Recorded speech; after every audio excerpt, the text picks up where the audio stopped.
crazy son of a... Hey everybody, and welcome to 007 First Light, a game so controversial that there's more people fighting over it on social media than actively playing it.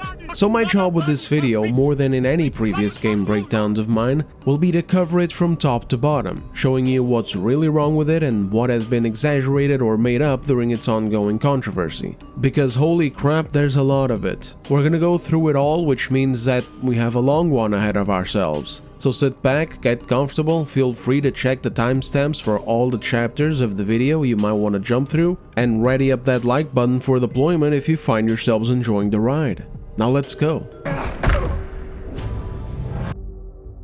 Man, where do I even begin? I guess we'll start with the gameplay and lay out this game's main underlying issue, because it affects several points, and then from there we'll move on to characters, tone, story, and along the way I'll point out inconsistencies, positives, and misinformation online. So this game was developed by IO Interactive. These are the developers behind the Hitman franchise. This is relevant because at its core, 007 First Light was created by using the recent Hitman trilogy as a base or a foundation, or whatever term you guys would prefer here. That's why it feels impossible to not bring Hitman up when the structure from that game is present in so many 007 missions. Except most of the variety and complexity that is found in those games has been severely diminished in 007. The game's structure is basically half the open social stealth areas that are alike Hitman, and then half action set pieces that are alike Uncharted. The Uncharted parts are fun and action-packed, but the open area or the stealth infiltration parts play like a diet Hitman or a borderline broken stealth game, and I'll show you multiple examples later in the video.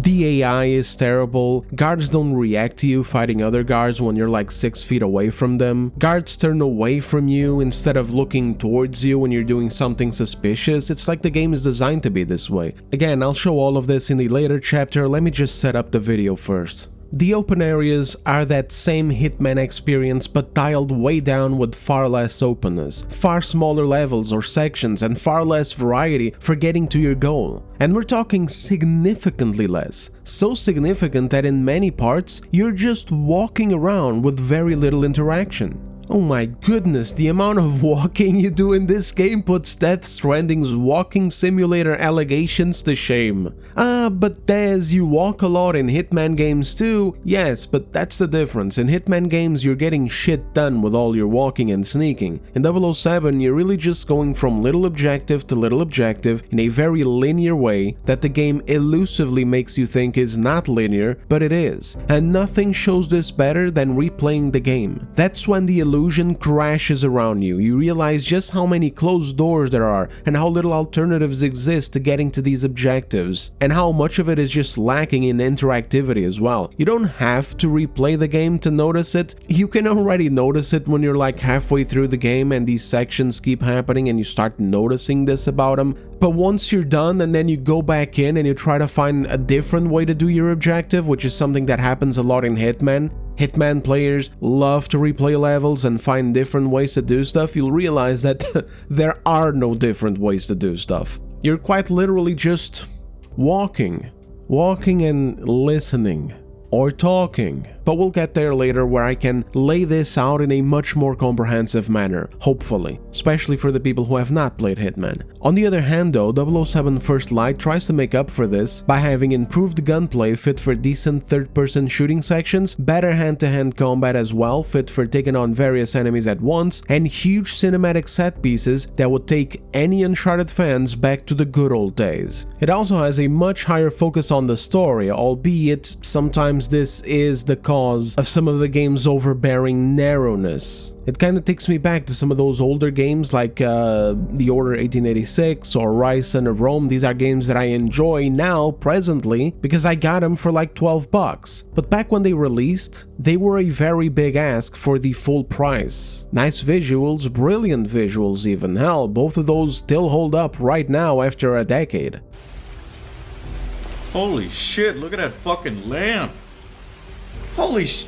Look at the fucking water on it, the fucking... Holy shit! That's a good fucking lamp! They look like modern games, but very narrow, limited, and generic. I don't have a problem with games being linear. In fact, this is one of the things that I've been asking more from developers, like not everything has to be a huge open world, but I do have a pet peeve when I feel the hand of the developer kind of forcing me into this one narrow, limited path when the game's style or genre or foundation, which in this case comes from that Hitman sandbox, keeps signaling me that there should be more. Also, please understand something very important, because I've expressed this before on posts and had people confused. This is a massive problem, not because the game is not Hitman, but because they used Hitman as a foundation. You get what I'm saying? I'm not complaining that the 007 game is a 007 game rather than a Hitman game. Duh. I'm complaining that the developers didn't even bother to try and develop a proper 007 game. They took the Hitman tactical stealth sim formula and tried to deconstruct it and fit it towards a more generic third-person action-adventure formula. And despite the game having its fun moments, it doesn't work. In fact, it works against the game, because the developers didn't bother to work in new 007-like mechanics except for one, which is the bluff mechanic that allows you to use James Bond's charm and quick thinking to calm a guard down if you get caught where you're not supposed to be. But besides this, all they did is just remove depth from the original system. Any Hitman player will notice this and see, for example, just how terrible the enemy AI is, and how fruitless the open social stealth sections are, which are things new players that never played Hitman might not notice, but I'm gonna do my best to explain it and show it in the next chapter, because I felt like this was the game's biggest problem. To give you the tiniest little example before we jump in there, you can't even grab objects that are on tables or anything like that and throw them to cause distractions. You can only throw them in combat. When you're fighting guards, you can walk up to an object, press a button, and James Bond throws it. But when you are in the open stealth areas, if you need a guard to walk to a certain location, you need to hack a device that is in that location. Oh yeah, by the way, that's what you do in this game. You have hacks, like watchdog hacks. It's a limited function, it uses up batteries, you can run out of batteries. Let's say you run out of batteries, you cannot hack something in the distance, and you desperately need James Bond to distract a guard to make him go the other way. You're never really going to get this to happen because there's always a fuck ton of batteries in the map, so you never really run out of juice for your hacks. But let's imagine that you do. Maybe you're playing in hardcore mode or something, I don't know. Your character can't do the simple function of grabbing a wrench or a screwdriver or whatever else and just throw it to the other corner of the room to cause a distraction and get the guards to move there. That's how limited and how bereft of interactivity these levels are. But we'll get to more of this later. For now, let's just continue. It's not the first time that IO Interactive runs into this little conundrum. Years ago, they developed Hitman Absolution. If you don't remember that one, it's the one that had sexy nuns in the trailer that made a bunch of pearl clutchers lose their minds. Absolution had a similar problem where they changed the original formula of the Hitman games of the past, which was more of a sandbox that you're thrown into to stalk your targets and discover or create opportunities to take them out using whatever is present in that massive level to make it happen. You can go in quiet, target only the mark, do it like a ghost and leave, or you can go loud immediately from the moment that you spawn in. You can use a bunch of gadgets and tools and disguises to your advantage. You can go on top of a high place with a sniper, or you can go in figuratively naked with nothing. It's all up to you. In Absolution, this changed as the game was more of a linear stealth action game. You had some options in how to get the job done. There were still a few elements of the sandbox in there, but the levels were way smaller and things were much more straightforward and guided. Absolution remains to this day the most controversial entry in the series, even though it was still very successful, and it's still a game that I would recommend people to play. It helped bring many more people into the Hitman franchise, more normies, some of which assimilated and even went back to play older titles like myself. My favorite then became Blood Money, but also normies that didn't assimilate. And to this day, they prefer less options and less openness in these kinds of games. They are probably going to love 007 First Light.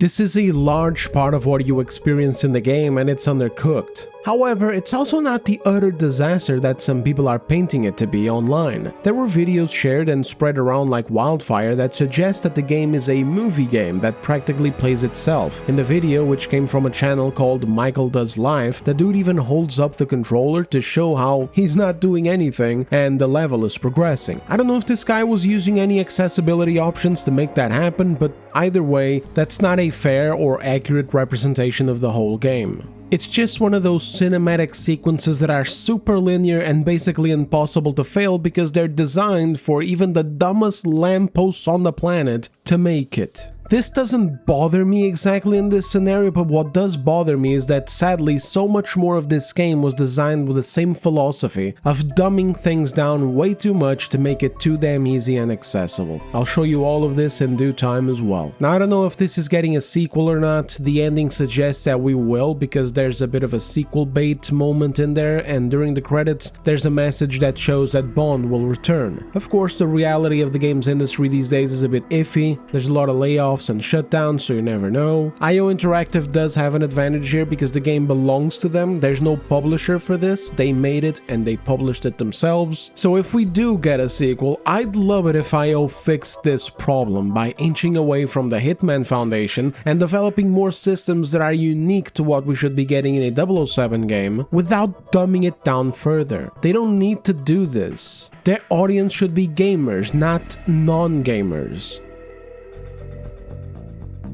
And I'm going to hopefully be able to show you why in this chapter. This one is especially important for people who aren't familiar with the Hitman games and want to understand what I'm talking about. So in both Hitman and 007 First Light, you enter an area. Like for example, the first location we break into in the story is a chess tournament set in a palace-like hotel in Slovakia. You're just a driver, so you can't even go inside. You have to find a way in. There's guards at the door and guarding the perimeter. You can walk around outside, and if you do some eavesdropping, you can find an opportunity to enter by using a journalist's press badge that she stashed away, or alternatively, you can cause a distraction, and when guards are looking away, you can climb the facade and find an open window. This one was really stupid and broken, like I'm not gonna lie, you are visibly right there. There's a garden full of people who would be able to see you, but whatever. I won't be petty, guys, I swear I will not be petty in this video. All the nitpicking is going to be reserved for later. Regardless, this acts as a micro example of what you can expect throughout this game, but in bigger areas. Most missions you go on, you will do this kind of thing right here to progress. You'll just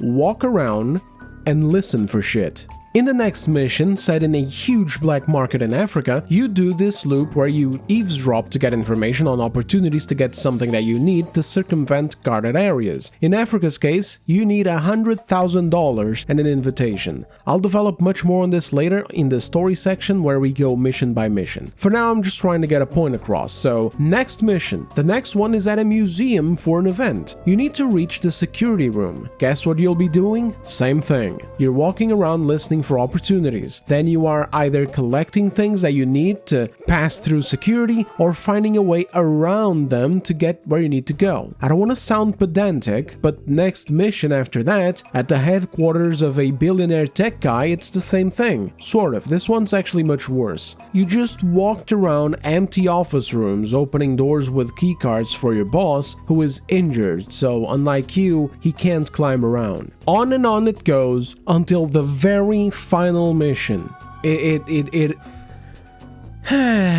This is a key part of 007 First Light. It's the infiltration and social stealth part of the game, where you're blending into a crowd or sneaking around in backstage places trying to get to a room or an item that you need to progress. There's nothing inherently wrong with this. In fact, this is a major component of the Hitman games, which I love. However, the difference in what comes next is what makes Hitman fun and what breaks 007 First Light. When you're doing all of this shit in the Hitman games, first of all, you're actually making things happen yourself. All of these things in 007 First Light are very linear, very guided. I don't think you can even miss any of them unless you want to, because there's no dynamic element in the game that forces things to happen. For example, in Hitman, opportunities are cool to create because they are running on invisible or circumstantial timers. So, say there's an opportunity to separate one of the assassination targets from their overbearing security guards by poisoning the target's drink or food and forcing them into a bathroom where said security usually don't enter. If the target goes to eat or drink before you manage to get to their food or drink first,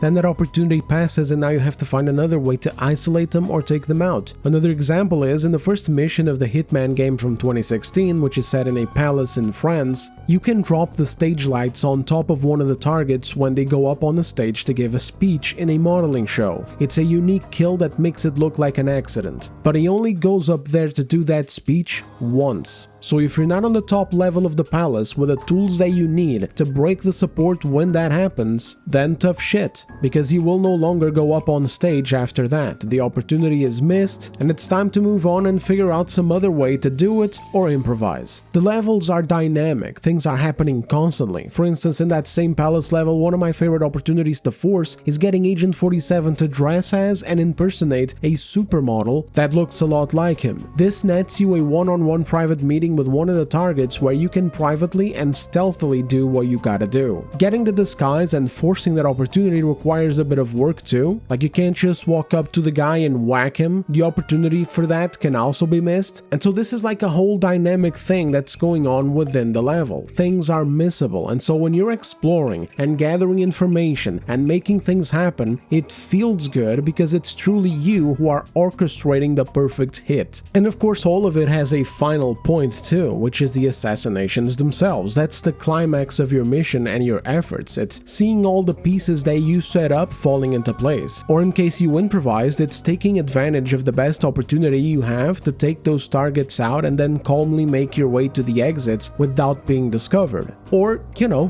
go guns blazing. It's up to you. I don't know which I love the best, the stealthy wolf walking among the sheep making things happen in the background, or the elusive assassin leaving a trail of chaos in these massive sandboxes, or, you know, the bald nutcase who storms the place and brings the whole thing down. But one way or another, it's something that just works. It was beautifully designed to be played this way, and so even if you spent like half an hour carefully stealthing around, covering your tracks, impersonating staff, discovering information to set up opportunities, etc., there's a point to it. But in 007 First Light, there's not. The idea isn't to do the same thing because of course 007 is not an assassin. Well, sort of. He can be if he's ordered to be, but you get my point. The idea isn't to just repeat the same Hitman gameplay, it would have been to perfectly adapt it in a James Bond way and create levels that are specific to a James Bond game. But they didn't do this. They made it Hitman, but they just removed the depth of the system and then added some action set pieces.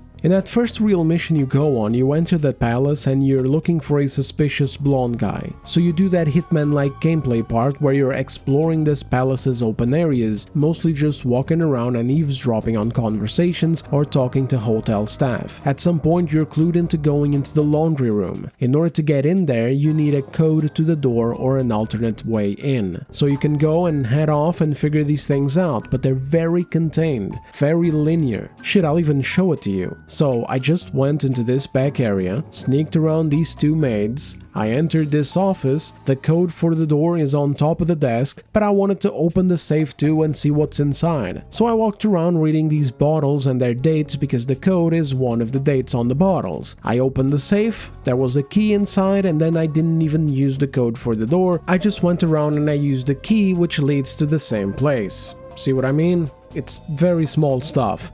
Then you go into the laundry room and this initiates a stealth section. You can't avoid this in any way. You've now entered a linear transition from that last exploration that you were doing to what comes next in the story. You keep chasing after this elusive blonde guy, and next up is you gotta get into a private room upstairs. You got one guard that you're supposed to get by. That's it. Just the one. You can either use your watch, which shoots a toxic needle that makes guards sick and they literally just leave the area and are distracted for quite a bit, or you can find another way. I was so bored during all of this that I went out of my way to not use the watch. I tried to find alternate ways in because the game is just so damn easy. This was something I carried on for the entire game. Anytime that I had to do something, I tried finding alternate ways instead of using the gadgets because they're like a cheat code. I found that if I have a room's key, I can get past the guard. And there was a key in a staff room that was very easy to enter too, it just required to pickpocket a staff member. I did it behind a blind corner that has no guards patrolling, but honestly, it doesn't even matter. I found that if you distract the one person that you're supposed to pickpocket, it doesn't even matter if they are surrounded. Nobody will notice Bond pickpocketing. And all you gotta do to initiate a distraction to be able to pickpocket is either activate something in the surrounding which makes noise and they go check it out, which is what I did here, or you can just use your watch to poison them or to blind them with a laser. So you can pretty much do this anywhere you want, at any time you want. Again, easy ass aspect of the game with no difficulty to it that got dumbed down for no reason, and I got more examples of this later. I'll even give you another one right now. In a second playthrough of the same level, I avoided to use that same entrance that I used, and instead I went around the other way and used an open window to scale up to the rooms. Nobody cares that I did this. There's maids in the hallway, they see me coming through the window, but nobody cares, nobody bats an eye. Then I pickpocketed a keycard from the maid here by distracting her with a vacuum cleaner. You see how you can just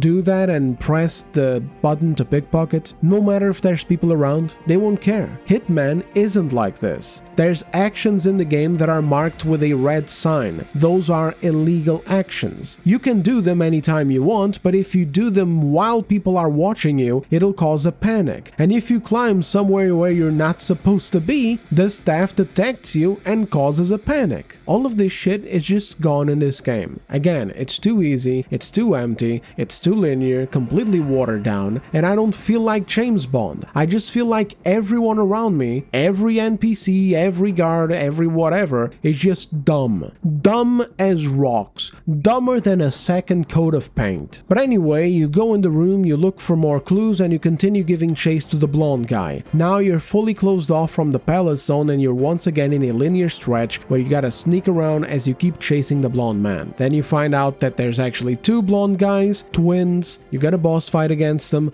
big thing happens, I'll get to that later, and after that you're chasing a bad guy in a car all the way into an airstrip, which was what was shown in that gameplay showcase with a lot of action, a lot of shooting and etc. So you fight your way to the plane, you get in, bada bing bada boom, place a tracker, jump out, and there you go. That's the mission. So in short, you get an open area where we walk around completing some kind of objective, but in a very watered down and easy way. This is again even more notable in a second playthrough. It was very disappointing to see it play out a second time, trying to figure out if there were other things to do, and actually there weren't. You're not really encouraged or rewarded for being crafty, and there are no real opportunities to make happen as we do with Agent 47. Then at some point in the mission, a linear action section triggers that usually runs until the next part of the story. Very action-packed, very high-quality locations, and decent pacing, but also, admittedly, very generic. This same structure repeats several times throughout the game. The linearity, the sameness, it's not that it's super offensive. I'm not gonna sit here and be like, oh my god, I require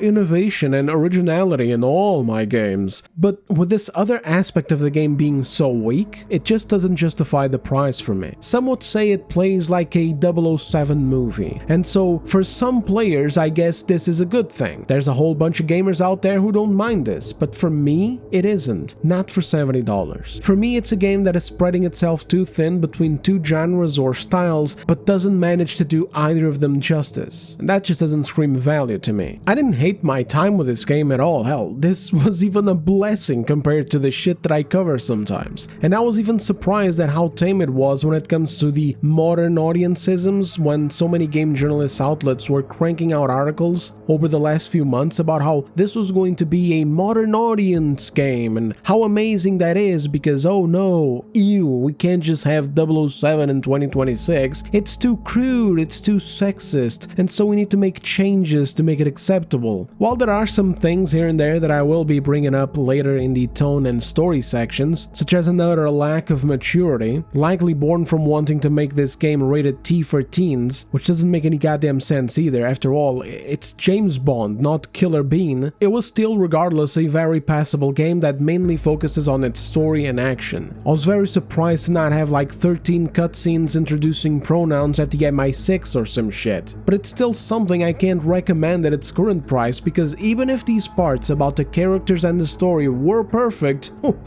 which they are not, we'll get there later, the game is really just fine. And from my perspective, fine isn't worth 70 bucks. 70 and 80. I've actually seen some stores here selling the game at 80 euros, and that shit is just insane.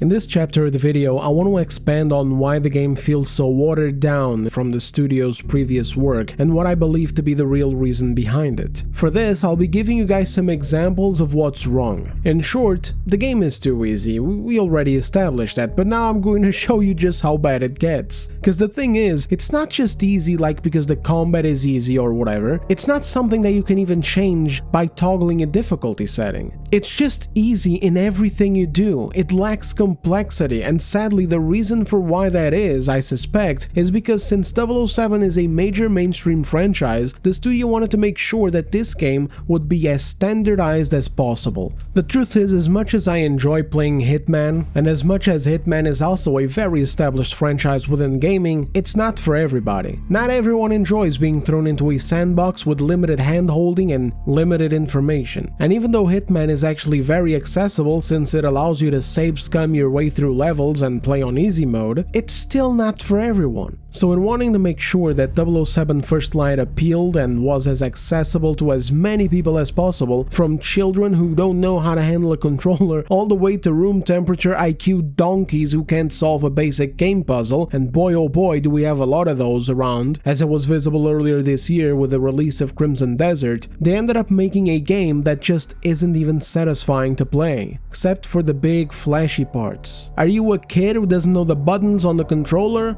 No problem. There's no skill ceiling. Are you a dude bro who only plays like racing games and FIFA? No problem. There are no failed states. Are you a game journalist with a with a situational disability? Long-term disabilities. There are situational disabilities. Okay, we need to look at this chart. We need to look at this chart, okay? One by one, this is hilarious to me. Look, so a permanent disability in terms of touching is one arm. Okay. A temporary one is an arm injury. A situational one is a woman holding a baby. No. No. Are you stupid or something? I'm as stupid as a stupid does. I want to test out the C category in court. Like the C category, blind, cataract, and distracted driver. If you hit someone in your car and you say, I was temporarily disabled. I was disabled. Oh my god. Gotta say the last one now. It's the funniest. The last one is the funniest one, yeah. So speak, permanent is non-verbal, temporary is laryngitis, situational is heavy accent. I find it funny that everybody's saying that I'm the situationally disabled one. Nobody's saying it about Mola or, in my perspective, all of you are situationally disabled. Yeah. Next time I park in a disabled parking spot, I'm just going to flash my bartender's license and see if that works. Excuse me, I have an accent. I have tinnitus. Are you a game journalist with a situational disability? No problem.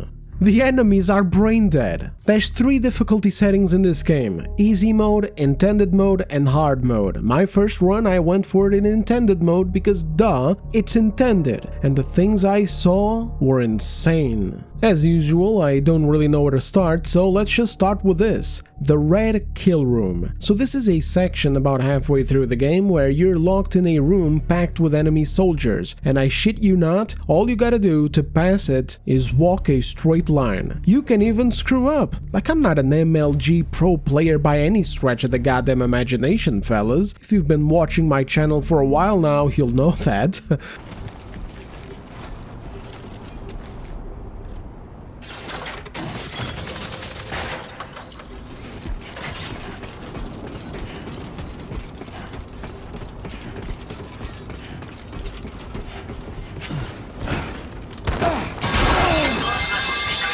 But the thing in 007 is that there are no failed states, and there is an insane amount of hand-holding and band-aiding for your screw-ups. So basically, you can be following a straight line like this, right? And then you can screw up on stealthily taking down this guy, which turned towards me at the last second and got alerted, triggering a fight. You can beat his ass and nobody in this small area will see you or hear you doing it. Then you can climb up and oh no, Dez screwed up again and alerted another enemy. No problem, just beat the shit out of him too and nobody will see it or hear it. This part here will also highlight a massive issue in 007 First Light, which is terrible enemy AI. So we get partially seen by this dingus over here. He comes over to check the corner and we prepare to do a cover takedown. And as you can see, his buddy in the back just turned around to check some other direction, which allows us to take the guy down with zero effort. And this happens all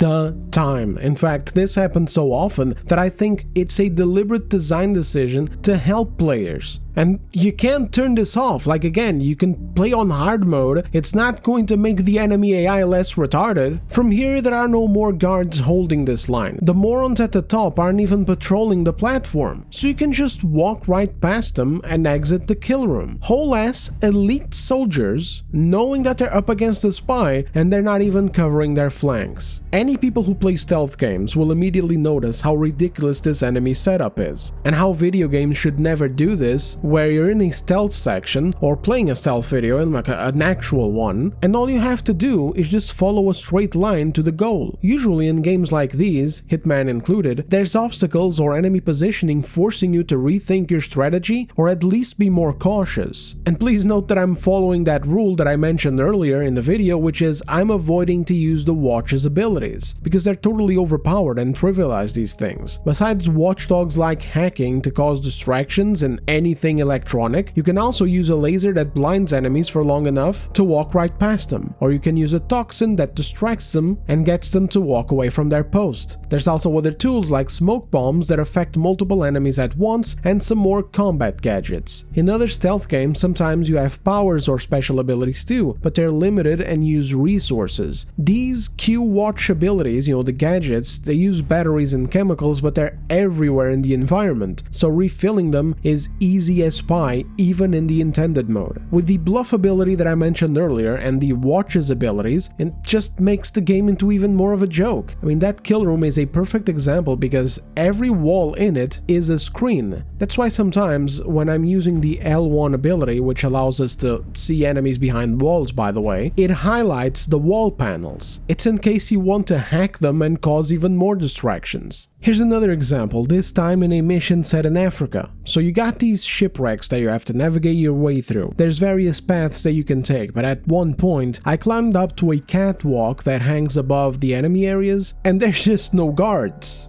Like, there's these two yahoos over here, but they're positioned to be made easy to take out. Once again, notice that when you use a distraction, the other guy just turns his back on his buddy, so you can just do your thing, and then after that, you can walk your way to the exit because there's no one guarding the catwalk, and the ones down below aren't paying attention to you up top. You can even just stand up and just walk. Only other challenge left is this here, 3 guards at the door to exit this part of the level. Positioning is pretty good. I can't knock out this guy over here on the right because the other 2 on the left might see, or so I thought. But then I realized that there's actually a pillar right here with a goddamn wall blocking their view, so I could just walk up to this guy and knock him out with zero problem. And again, I'm not using the watch. If I wanted to, I'd poison him and he'd walk away from the door, easy W. If I wanted, I could also just bluff him because my ability bar is full. Bluff is just you walk up, they go, "Hey, what are you doing?" And then Bond just makes some shit up and they go, "Oh, okay," and they let you be. You can walk right past them. And I actually like this ability because it's very James Bond-like, It feels immersive to use, but I avoided it because, again, it's just too damn easy. If everything is easy, you never feel like James Bond. Again, you just feel like everyone around you is blind and stupid at the same time. And excuses like, but Des, you control the buttons that you press. You control what you want to use and what you don't want to use. If you want to make things harder for yourself, don't use the gadgets, which is precisely what I've been doing. But this doesn't help make the game better. This doesn't make the enemy layouts be better. They're still stupid. This doesn't make the developers put up walls that prevent other enemies from seeing you. This doesn't prevent the enemy AI being programmed to look away from the goddamn distraction to make it easier for you to take out the guards. And it also kinda sucks to be forced to play a James Bond game where I can't use the gadgets because they make the game too easy, when gadgets are such a vital part of the 007 franchise. I mean, what the fuck? Hey man, what are you playing over there? Oh, this is Joey Bond.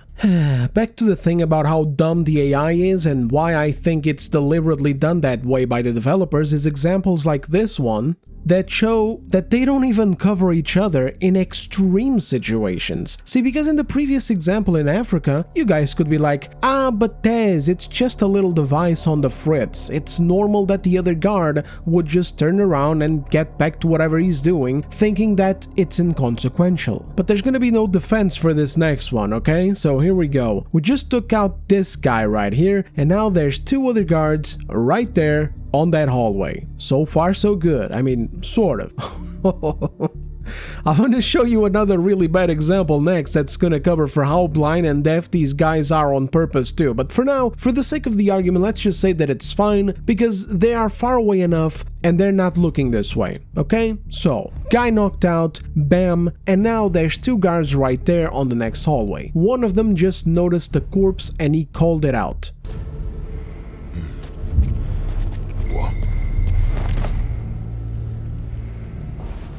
Looks like a body. In here. What? Take a look, but don't let your guard down. He called it out, and his buddy who was next to him responded to go take a look, but don't let your guard down. Now watch what happens.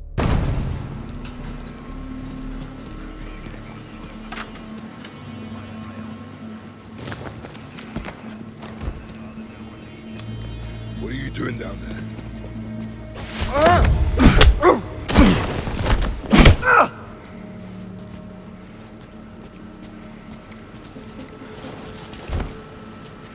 Did you see? Did you see what his buddy did? He turned around. He turned around immediately, in fact. You can notice how he already had his back turned against the wall to ignore the body in this moment as I'm using the X-ray vision thing. His silhouette is already turned towards the wall. That's what bro's fucking job is, apparently. It's staring at a goddamn wall, even when his mate just noticed one of his fellow guards is lying face down on the ground. My dudes, I shit you not. Ubisoft games aren't this bad. I shit you not. Assassin's Creed games don't do this kind of thing. If a corpse is found in a camp and the guards are on high alert, one goes to check the body, and if there's any of his other buddies in the vicinity and they notice it too, they will look towards the body checking the corpse so that it prevents the player from farming every single enemy in the camp in the exact same way. This is done on purpose so that you can't just easily take out the moron checking the body of his buddy. But in 007, we can't have that. We can't have that because we need to make sure that this game is piss easy. We need to make sure that even a motherfucker who can't figure out how to turn on the console is able to beat the game. And so this is the caliber of enemy AI that we get. Do you understand why it bothers me so much how watered down the game is? The open social stealth levels have no difficulty to them whatsoever. They're very small, tight areas in comparison to Hitman. There's no function to that, there's no purpose. It's just a point A to point B thing. Just to collect keycards or listen to conversations with very little resistance. Like you get one or two enemies positioned in ways that don't bother you too much and allow you to get through by using 0.1% of your brain power and pretty much 0% of your brain power if you resort to hacks or gadgets like I just did towards those two. Also, it's very funny how there was a third guard around the corner that could have also heard the corpse call out and come to investigate, but nah, we ain't gonna do that. We're just going to stand here and wait for the player to come by and put us down. Fellas, this is boring. This might not be a game that plays itself in a literal way, like Mixtape, but holy Jesus if this isn't a game that requires next to no effort from your part to get through these areas. And these make up the majority of the game. Besides the open social stealth areas where you're mingling with people and these stealth action levels where the enemies are retarded, all we have left are the big action set pieces, which, granted, are cool and very flashy, and the levels are packed with destructible environments which make the whole thing feel more cinematic, like you're playing through a very expensive 007 movie, but this just wasn't enough for me. It doesn't make up for how unsatisfying it is to be James Bond and to do James Bond shit in a James Bond video game. In my second playthrough where I'm playing on hard, this hasn't really changed either. Enemy configuration and amount of hostiles on the levels remain the same. The AI is still stupid and turns their backs on you and their friends to make it easy for the player to get through an area. The only thing that is different that I've noticed is it takes less time to fill up the detection meter, and you also get less watch batteries and chemicals per pickups, which can limit the amount of times that you can use your watch, but this was never really an issue on the normal mode either, because again, if you get caught, there's no failed state, you just enter combat. Combat is one other thing that is notably harder in hard mode. Melee combat hurts more and there are no color indicators for the attacks, meaning that you have to counter moves or dodge them based on enemy animation rather than the big colorful flashing thing. But the combat is actually very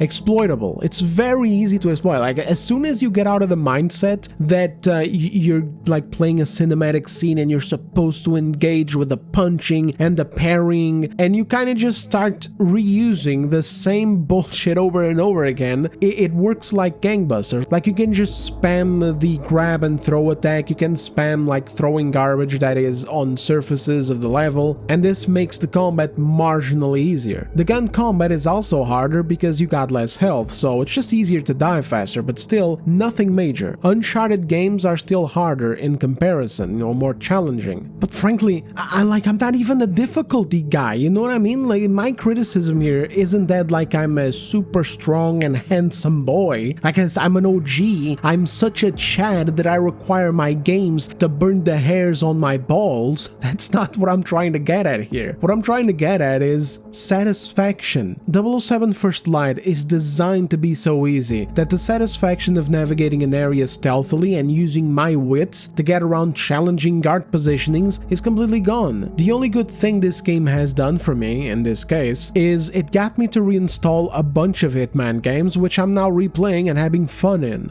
Because outside of cheap, flashy spectacle and its set pieces, this hasn't really provided me with much of anything. Admittedly, the combat can be fun because of all the grabbing and throwing we can do in destructible environments. Like, this right here is a good time, but it's just not enough. The majority of the game ends up just being a slog to get you to the next exciting part, and it shouldn't be that way. As a guy who loves espionage and to LARP as a spy in stealth games like Hitman, Metal Gear Solid, Styx, Dishonored, Batman, etc., and who even plays other games like Watch Dogs and Cyberpunk in a stealthy way, due to that often feeling far more satisfying for me than action, this 007 game has been a fucking joke. Oh, sorry fellas, I almost forgot to show the other example of how bad things really are, okay? So here we go. In this area, we are infiltrating some offices. Notice that there are 4 guards here, alright? So I'm trying to be sneaky, but I screw up. I meant to aim at the fire extinguisher and use the laser to cause a cloud of smoke. Instead, I hit big suit Chungus over there, so I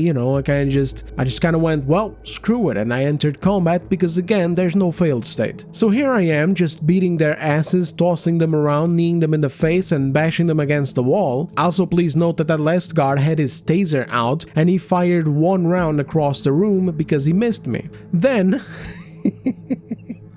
I finished the fight, and look here, what is this? Hey, what is this? We got the 4th guard just chilling there. Bro is like 6-7 feet away from the action, like 2 or 3 meters or so, and he doesn't hear anything happening. This is the absolute state of 007's enemy AI. And so, as much as I'd like to praise how good the game looks, how fantastic all the animations are, how tasteful their designs are for all the interiors that we pass through, through, the amount of detail put into the environments and making everything feel like a real lived-in space, which by the way is something that IO has been doing for years already. And how crazy the action set pieces are, where, while not at the level of set pieces in a game like Uncharted 4, are still a really nice starting point for this studio in this franchise, and a good sign of what they might be able to achieve in future sequels. The truth is that I have to laser in on this shit because this shit makes me not enjoy the game. And it feels like nobody's talking about it either. The discourse online for this game is stuck between glazers saying that this game is the best game of the goddamn year, you know, top game 2026, one of the most incredible things they've ever seen, an absolute brilliant masterpiece, a surprise like no other, the greatest showdown from a relatively quiet studio. And then on the other side, haters scouring for game clips or screenshots to be able to call the game woke slop and invalidate those who bought it. Meanwhile, I'm over here screaming off the top of my lungs that in the 007 game, you know, the spy game, the stealth is an afterthought, the enemy AI is dog shit, and the developers quite literally went back to their Hitman formula, ripped it off, took away stuff from it, stripped it down to its underwear to simplify it enough so that Darkside Phil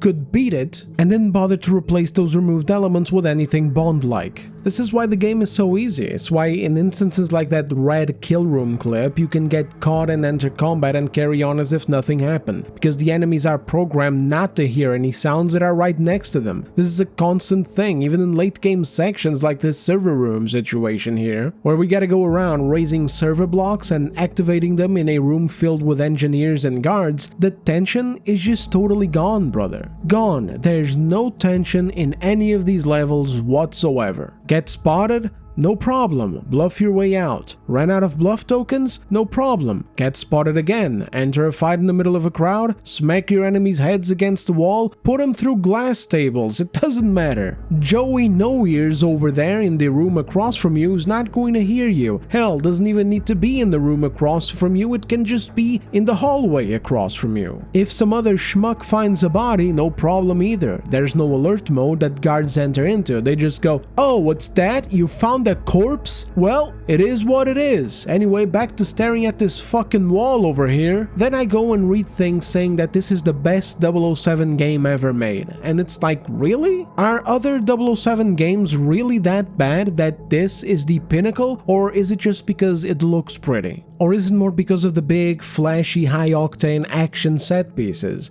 Because that makes it more of an Uncharted or Jason Bourne game, no?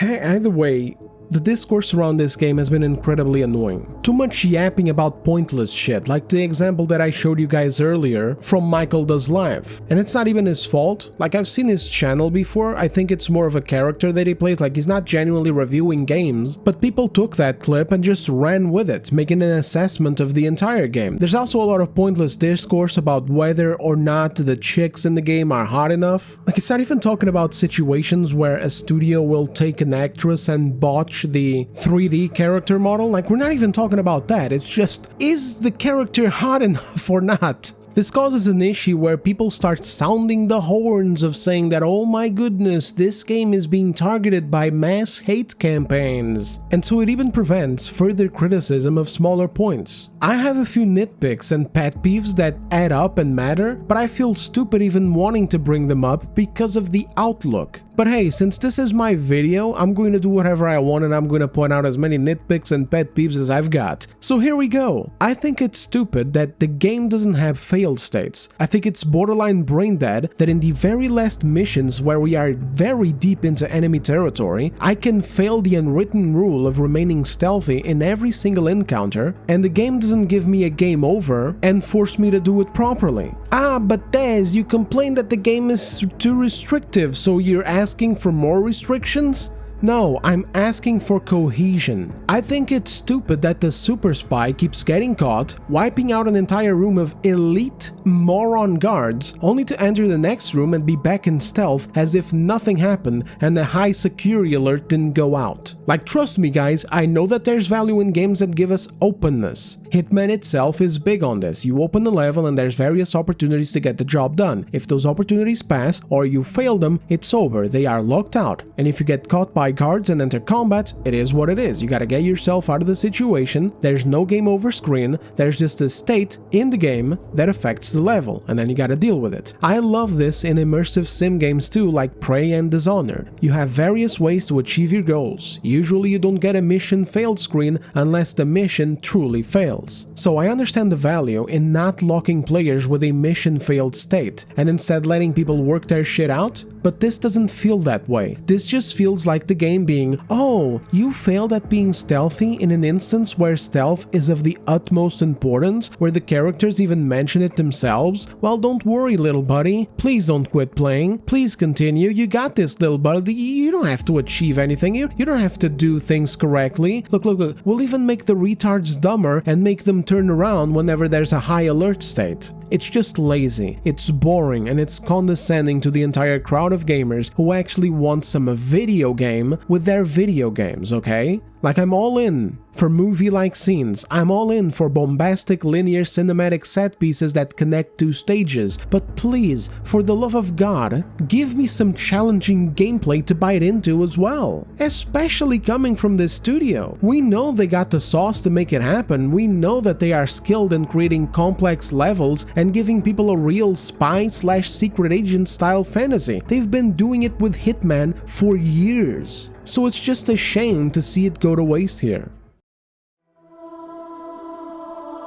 I hope you're comfortable, fellas, because I'm about to complain about the tone for like 15 minutes. Overall, the game's story suffices as a decent starting line, but besides one character and his dynamic with James Bond throughout the game, it wasn't much to write home about. It was predictable and bland, which I feel is a result from the game having such lame villains too. I'll get into the villains in more detail later when I'm going through the story, but they're just weak. They don't challenge James Bond in any unique way, nor present any interesting dynamics with him. One of them is more interesting than the other, I'll get into why later, but the second one is just a madman, like he's a sociopath or something. You can find some medical reports that state it, and while that's not an issue, it does suck that there's nothing compelling about him. Like for example in 007 Skyfall, the villain is that crazy blonde agent dude played by Javier Bardem. He's also patently insane, but what makes him so compelling and fun to watch is how crafty and intelligent he is on top of that. He's the type of nutcase genius who lets himself get captured by 007 as part of an elaborate plan that is both half plan and half improvisation. In 007 First Light, we don't have any of that. We just have a very rich main guy who's supposed to be very intelligent because he's like an inventor and shit like that, but he never shows that intelligence. And then besides that, we have his crazy son who's just crazy. Oh, he's capable, he's good in a fight, and he has access to all manner of tech and weapons, but there's nothing to bite into there. Nice acting though, honestly, full stars for all the actors in this game, they did great. Even the dumbass guards with their idle dialogue. You know, they really sell their, oh, a body routine. It's just that, you know, sadly their programming doesn't allow them to take them seriously.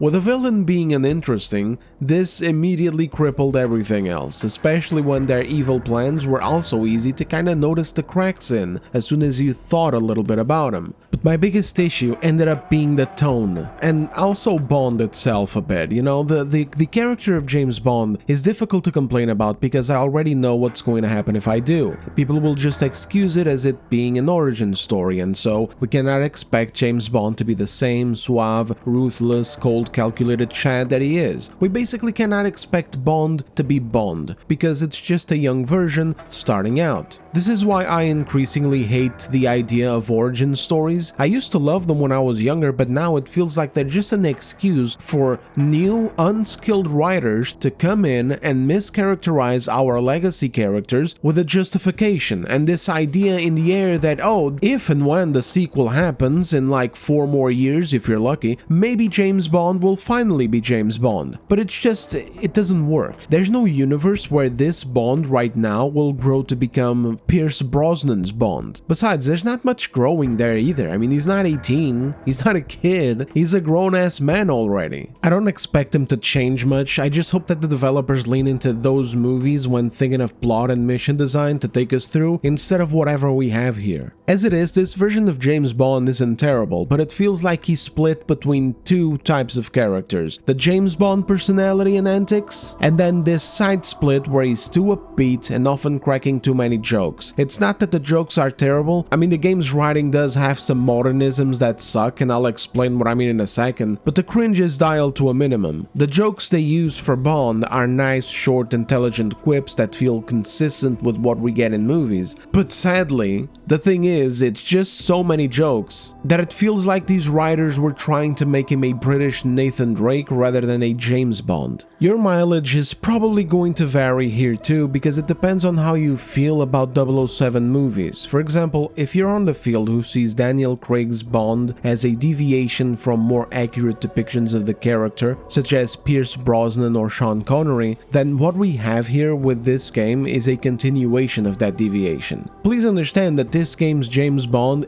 isn't like Daniel Craig's character, he's much more lively, but that deviation from the original is still there, where if you grew up with these older movies and you miss that vibe and composition of the character, you're not going to find it here. If you don't care about this aspect though, then you'll probably not have any issues with this version of James Bond. Now back to the modernisms. Most of the modernisms I was referring to before are embedded in the tone. 007 First Light ends up suffering more from what is not in the game than what is in the game, because the writing and tone are handled in a very sanitized way. It often even felt like I was playing a Ubisoft game, not due to the gameplay, not at all, but because of the flat presentation. It's not that I can go through several examples in the game to show you guys bad writing like I sometimes do in other game breakdowns, it's that so much of the dialogue and presentation in this game falls completely flat. It's not that it's offensively bad, it's just so inoffensive and unnoticed and sanitized that it doesn't even register. MI6 doesn't even feel like MI6. They try at the start of the game to present this secrecy and shit, like you're walking with Moneypenny, she's not revealing why M's name is just the letter M, she's not revealing any details of the mission that you were on at the beginning of the game, she's not revealing, why Q's name is Q, there's this, she didn't even say her name, like there's this air of, wow, I'm really in a secret government organization now. Is this about me hanging up on you in Iceland? I have no idea what you're talking about. All right, if that's how you want it. Pleased to meet you, I'm James. And you are?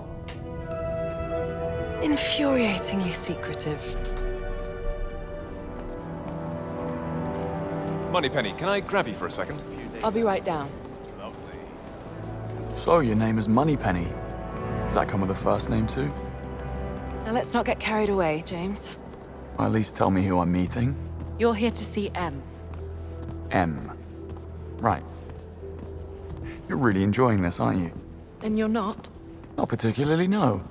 But that immediately dissipates as James Bond accepts to enter into the 00 program. Once you're in, the secrecy presentation is gone. Everyone opens up to you immediately and even knows your name because of your impressive case file. People don't behave like they're one of the big cheeses of international secret intelligence agencies. Like, it's crazy to say this, but I got more of an air of secrecy and spy-like coolness from the goddamn Railroad faction in Fallout 4 than the 007 game. Do you understand how cooked you are when a Fallout 4 faction has more heart in its presentation of its secret faction than the MI6 in a 007 game? Like shit, we had secret code names and code phrases. We had spies out in the Commonwealth. We had safe houses we used to move synths around inconspicuously. We had Deacon often referring to top secret operations and buildings. Prepare to be shocked. Not every Slocum's Joe has a massive tunnel complex underneath it. We're entering a secret defense intelligence agency research lab, a place that never officially existed. It's called the Switchboard. The prototype is locked up in the heart of the facility. Shit, if we paid attention throughout the game, we even had Deacon spying on us and on what we were doing before finding the railroad. There was even a spot with a tent and water overlooking Vault 111 where we emerged from, because even our character was a secret project from the railroad, or more specifically, a secret project from Deacon, something he suspected from following patterns in old records and old data. You want to know what being in MI6 is like? Here's what it's like. Have a look. Absolutely not. We need to act. Need for a follow-up site inspection on the Carpathian? Yes, I understand that. We got his location. This is going wrong. I can guarantee that those consequences will be the least of your worries. If you don't.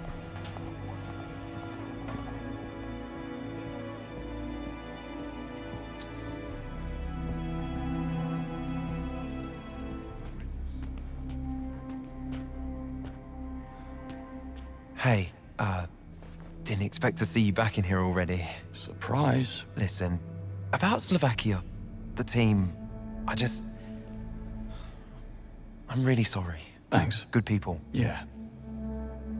Anyway, thanks for saying something. Anytime.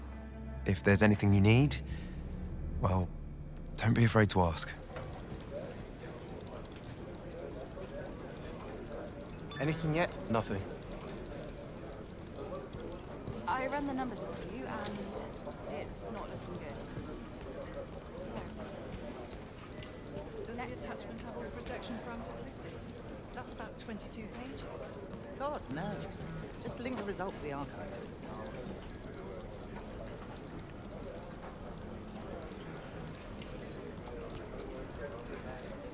Yes, I have it right here. All green. Yes, that's already in hand.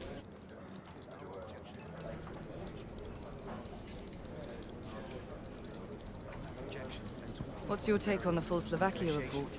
Will it fall out in M's favor? It's not completely done yet. Fields is running the last behavior analysis of the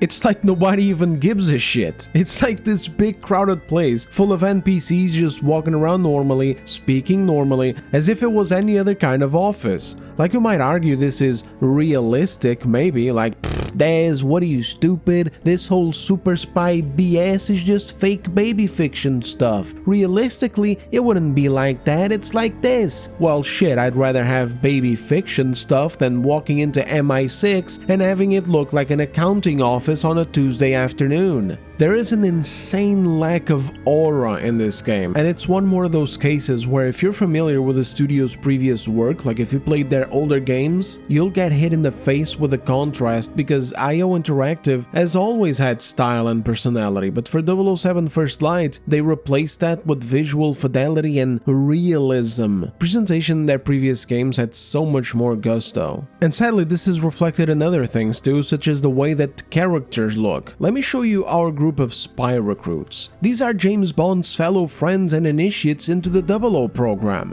I don't have anything to note when it comes to Monroe and Cressida. They look good. And they were given more of a special attention given that they're more important in the story, but we'll get there in a bit. Everyone else though? Soy. They look like soy boys and soy girls. I don't know why, I don't know what happened, I don't understand how this bland, lame, modernized soy shit is what you come up with, but there we go. And we're supposed to take them seriously as fellow recruits into the 00 program. Like, imagine all of these becoming 00 agents, like holy shit would this be disappointing. And it's also reflected in how they talk and how violent scenes and fights are presented. Even if you're breaking porcelain urinals with someone's face, no blood is displayed in the fight or sprayed in the location. In fact, the guy getting his ass beat right now in the footage shows up at this scene later and his face is clean. Like, it's like nothing happened. Like, what is this? Baby Bond? Am I watching a cartoon? 007 isn't a franchise for children, so if you're gonna make a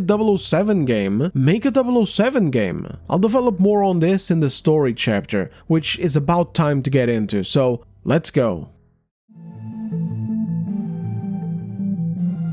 Heads up, for the current chapter we're going to be doing characters and story in order, so I'm going to present the missions and the characters with key important moments. So there'll be spoilers from one point forward, but I'll warn you guys when we get there. And along the way I'll talk about some controversial characters that I've also seen people complain about online, like for example Moneypenny, M, the ambiguous spy chick, and also one of Bond's friends, who's kind of a nothing burger character but got a lot of controversy online because of a piece of dialogue in a screenshot. Alright, so that's all the warnings, let's jump in.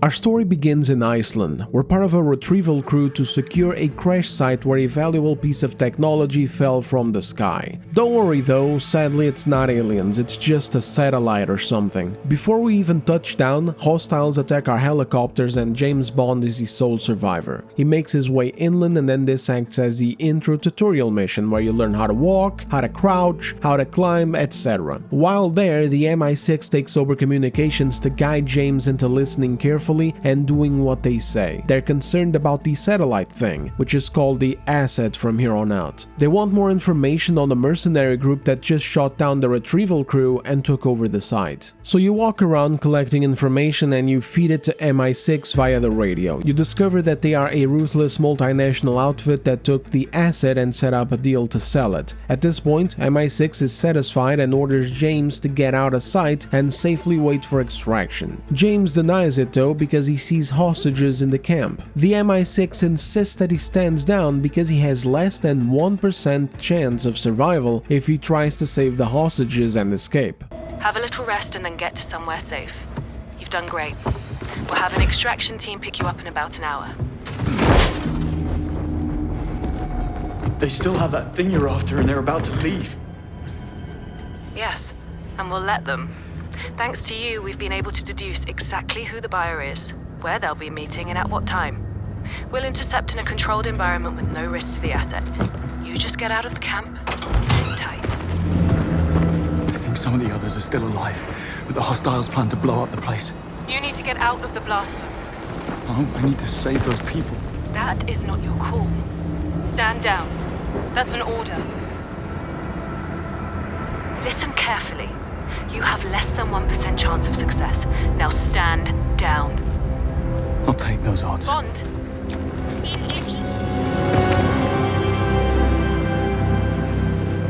He shrugs this off, takes those odds anyway, and somehow he makes it. But hell breaks loose. In order to take out the hostiles and distract them, he uses a detonator to blow up the entire site, which had been armed by the MI6, so they could destroy all traces of the asset after they were done retrieving it. Don't ask me how he survived but the bad guys didn't. I literally have no idea. They are all practically on the same spot, but you know, it's a movie moment played out for cinematic appeal rather than sense. I'm not MI6.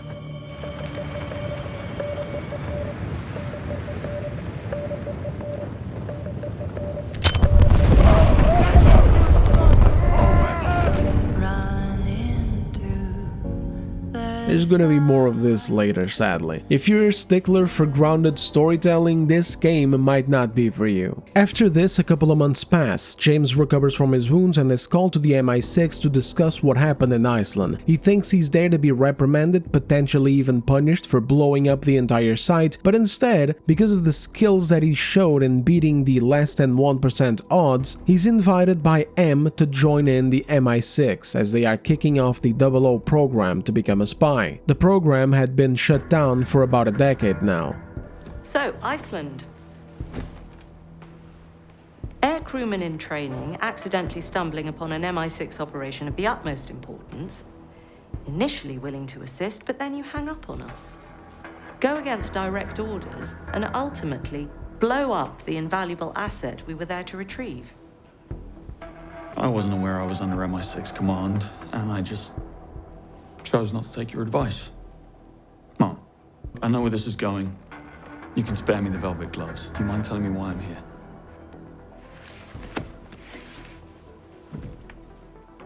I would like you to join His Majesty's Secret Service. I want to make you a spy. You what? I want you to join my training program. Though, I have to warn you, it's unlikely you'll pass the tests. Should you make it, I have to inform you that agents have a very short life expectancy. Normal social life is near impossible. And if you do get caught, we will deny ever having heard of you. How does that sound? What's the downside? Money's terrible. When do I start? Now, From there, we fly down to Malta, meet Greenway, and drive to the spy training facility. On the way, we get an important thing established that Greenway hates James Bond. He thinks he's a punk who doesn't fit in with the program, he will never make it, and shouldn't make it because his file reads as if James is an arrogant brat who has problems with authority, discipline, and commitment. About me being here, you'll have to take that up with them. Already tried. She insists we give you a chance. And I'll take it. Yes, until you get bored or the work's too hard. I read your file. To do this, you need skill, discipline, and above all, dedication. Pure dumb luck will only get you so far. Glad we got that covered. It's also in the first day of training that we meet the other 00 recruits. Pausing in this strategic frame, which is totally unrelatable to Cressida's ass pointing towards the camera, we can have a look at those soy designs that I was talking about. Cressida and Moreau are fine, they're the blondes closest to the camera. They're the only main characters out of this entire crew. In the ring are Nash, a white guy from, I don't know, Ireland or something, according to his accent, maybe Scottish, and Singh, a very white-looking Indian fella. On the edges are Ronson, that's the one with the short dyed hair who looks like garbage, and Kingsley, the black chick who the developers must have spent all of 2 minutes designing. Seriously, I'll never understand the appeal in making soy designs for diverse characters. If you put a black guy on screen who looks like Idris Elba, or a black chick who looks like Gina Torres in the series Suits, most people making fun of these characters in the 00 program would stop. But alas, it seems we're cursed to always have soy designs every time we get games made in modern settings. It's just it's inevitable. I don't know what the fuck the urge is to do this by modern studios, but hey, here we are. Most of these characters are completely irrelevant and disappear from the story after the training. Monroe is the only one worth anything when it comes to impact in the story. Greenway picks him to kick your ass and teach you a lesson that just because you're coming into the program 6 months late doesn't mean you're special. He then tasks Monroe and Cressida to spend extra time helping you train and catch up to those lost 6 months. At the end of the day, he might not like James very much, but he doesn't shaft him either. This next section plays out like a montage, giving you some courses to race through, obstacles to run through, target practicing, and hand-to-hand combat matches against all of the recruits except the women. You never fight a woman in this game. Some people call out 007 First Light for being an exceedingly woke game with a bunch of girl bosses and all that, but honestly fellas, if they wanted to be obnoxious, Greenway wouldn't have picked the toughest guy in the program to teach you a lesson. He would have picked a girl to kick James Bond's ass, then probably look at the camera and say that girls can do it too.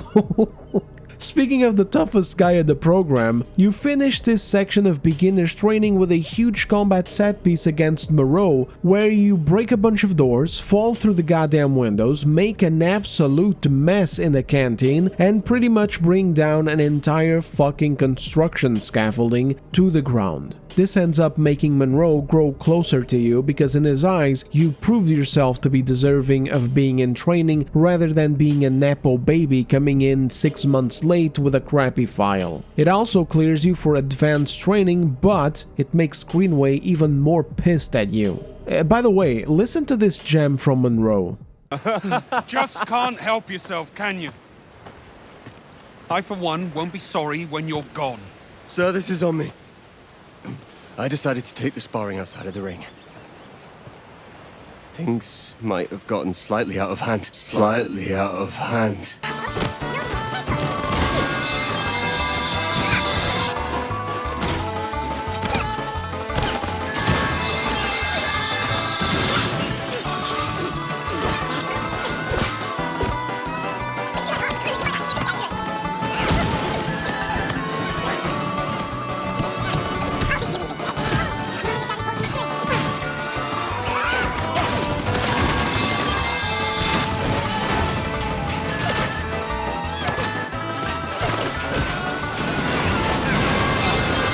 Don't take the blame for him, Monroe.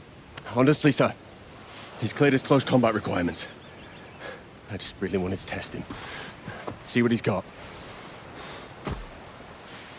If that was out of line, I apologize.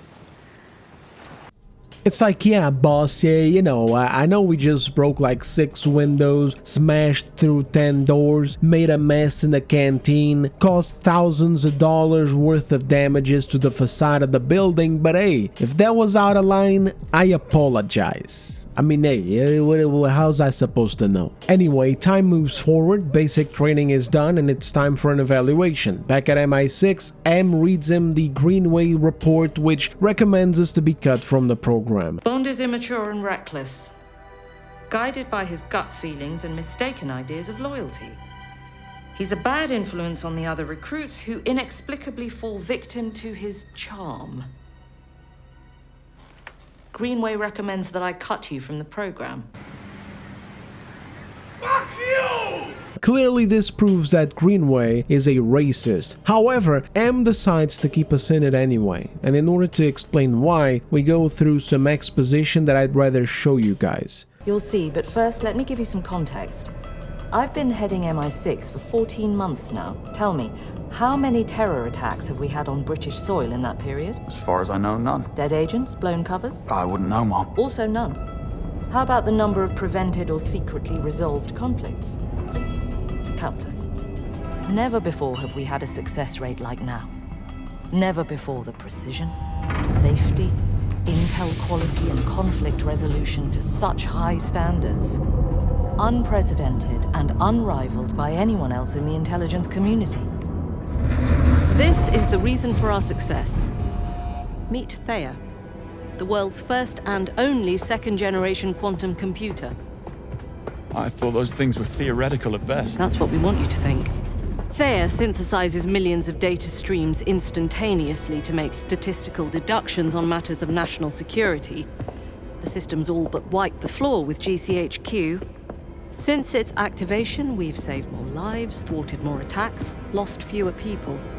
That was Thea, in Iceland, in case you were wondering, guiding you every step of the way. And yet it was wrong. Thea gave you a less than 1% chance of success. You simply beat the odds. I didn't realize those were actual odds. Still, you proved an important point of mine. You see, I strongly believe that there is still a need for such human flourishes as heart and intuition in modern spycraft. In fact, that's the very reason I'm bringing back the Double O's. Oh, I heard you were cleared for advanced training? I am? You did an impossible thing. I would like you to do it again.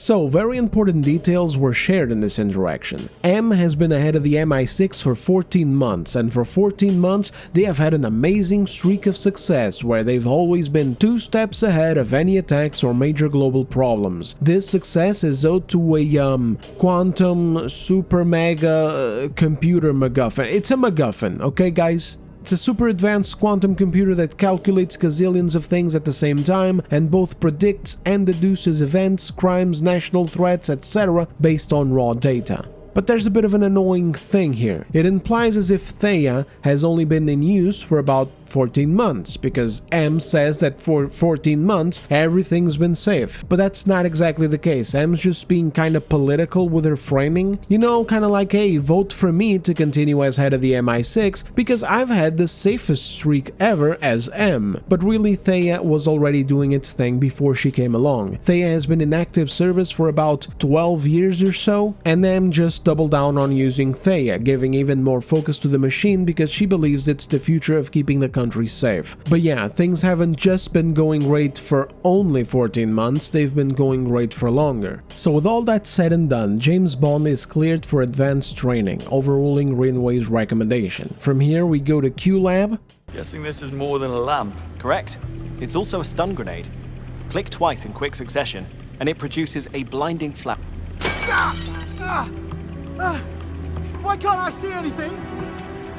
We get introduced to Q, which honestly was done really well. He looks dope. It's an old classy gentleman type. Kinda has some Howard Stark or Hank Pym vibes, if you will. But with that said, this is the last time that I'm bringing up the lab because we come here several times before missions and yeah, it's not very exciting, is it? Again, it's that problem where the tone is all wrong. Instead of a cool super spy secret lab, it looks like, I don't know, the fucking Toyota R&D department. One more elevator ride with Moneypenny later and I'm already getting fucking tired. We are given a new apartment where we will live with Cressida and Monroe, our homies for the next few months of advanced training, and since we're here, I'll be taking a moment to show you guys another scene that's gone viral online. The one that I mentioned earlier, the one that came from a screenshot. It's this one, where people think Cressida is an annoying girl bossy type of character who hates masculinity, etc. I'll just show you guys the scene so you can see what actually happens.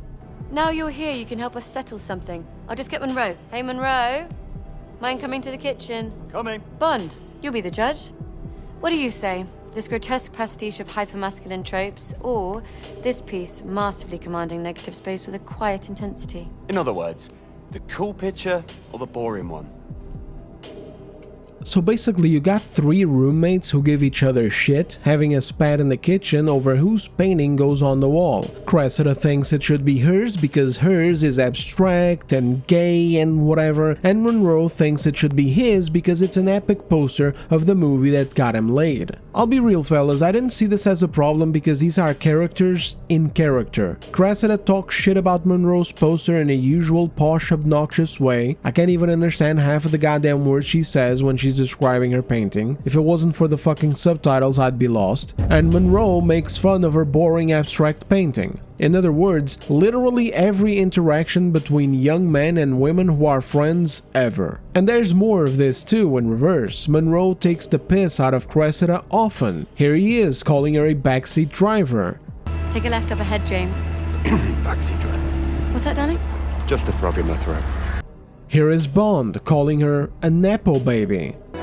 Cressida, does it bother you to be such a Nepo baby? Don't be absurd. My parents are serving time for embezzlement. I had to change my name because of it. So, Cressida, how long have you had the hots for Monroe? I don't. Hey, that is not fair, Bond. What? You fancy me? Why didn't you just say so? And hell, when you choose his poster to go up on the wall, her response is this. The poster. Sorry, Cress. I like the explosive and uncontrolled aesthetics. It's inspiring. Knew I could count on you, mate. If that poster goes up here, your shoes go in your room, Monroe. Those two things are completely unrelated.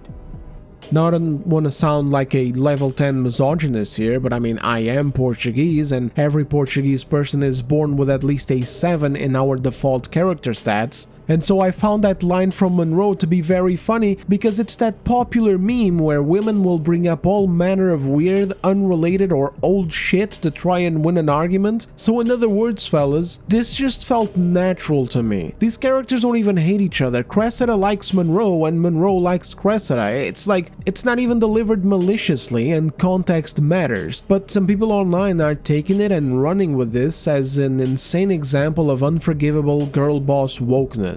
And the funniest thing is that after training is done, we'll do one mission, it's the group's first official one, and after that, Cressida and all the other recruits disappear from the story. So, not a malicious delivery, not a serious scene either, and she isn't even seen in the story again. Not a recurring character that's being empowered or anything like that, so I don't know, that's how I see it, but you fellas are free to draw your own conclusions from the scene. At least now you saw it in full, instead of just a screenshot with zero context. So anyway, let's move on.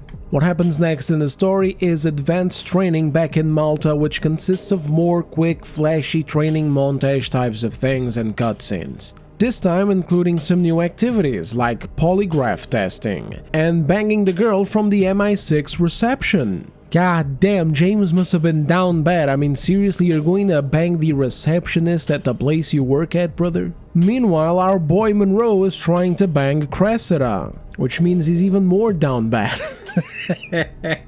Our boy is all over her, so we have a little romance thing being established there between these two, and that's all well and good, but this is what I'm all about right here. This is my favorite part of the game, okay? It's this right here, fellas. We're at Q Labs, and Q is showing us some new gadgets, including the OP poison needle thing that I mentioned earlier. And we get to use it on Ronson. If she wasn't ugly already, this right here is nightmare fuel.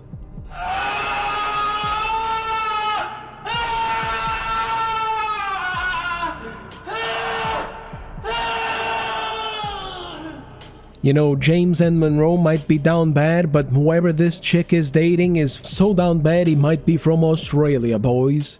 Come from a land down under. Advanced training ends with a field mission at a club. I'm not even going to bother showing you this, it was boring as hell and I hated it. In fact, I hated most of the fucking training. The point is, MI6 organized a secret field mission and you guys have to do it as a test. And then you get raided. James gets into trouble while doing it because women can't get enough of him, so he got hit on by a dumb blonde woman with the worst accent you've ever heard. Sorry. Thought you were someone else. Hey, how can you be so sure I'm not the one you want, yeah? Butter. Butter. Butter. Butter. Listen. Butter. Butter. That's it. Say again. Butter. Very good. Thank you very much indeed. Standard English on the streets of Teesside. Together, we can do this. Damon Green, ITV News, in Middlesbrough.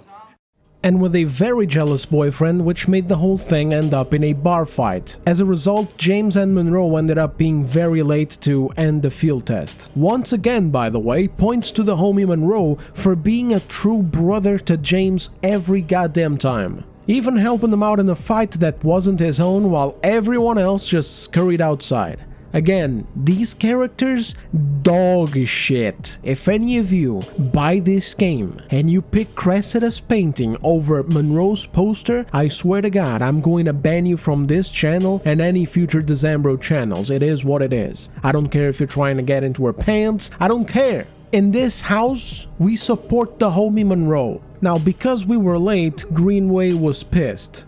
Again. Who the bloody hell gave you a license to drive? But also advanced training got suspended because something very important happens. I'll play the cutscene for you guys.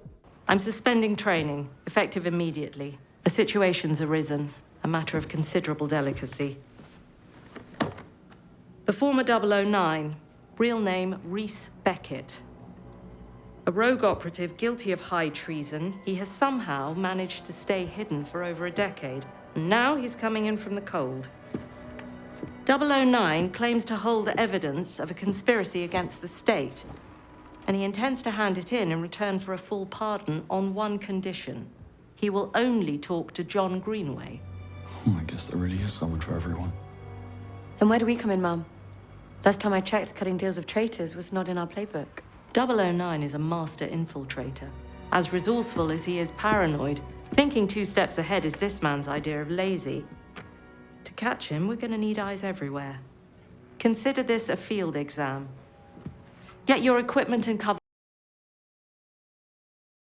Dismissed. Bond. A word.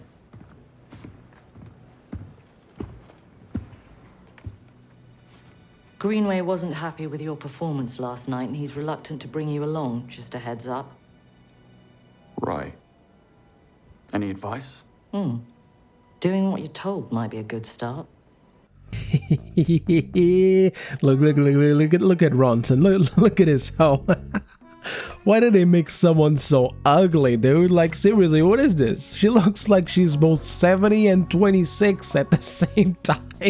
Always scowling too, like holy shit, dude, calm down. Overall though, I love this frame, you know, you got James Bond riz-mogging everyone in the room, and you got Monroe frame-mogging everyone in the room. Truly the giga-chads of 007 First Light. Undisputed, why did we even need more characters? So anyway, 009, an ex-MI6 agent that betrayed them and disappeared like 10 years ago, has resurfaced and scheduled a little reunion to meet up with his old friend, Greenway. Remember the details here, by the way. He resurfaced and contacted MI6 saying that he has evidence of a conspiracy against the state. Since Greenway is mad at you, your cover story and role for the mission is that you are the chauffeur. Everyone has cool backstories. Yours is that you suck, so you can't even go in the building. Shut up, drive the car, and sit tight where you can't screw anything up. That's basically the Greenway mentality, and that's exactly what we don't do. While Bond is outside chilling, he sees this.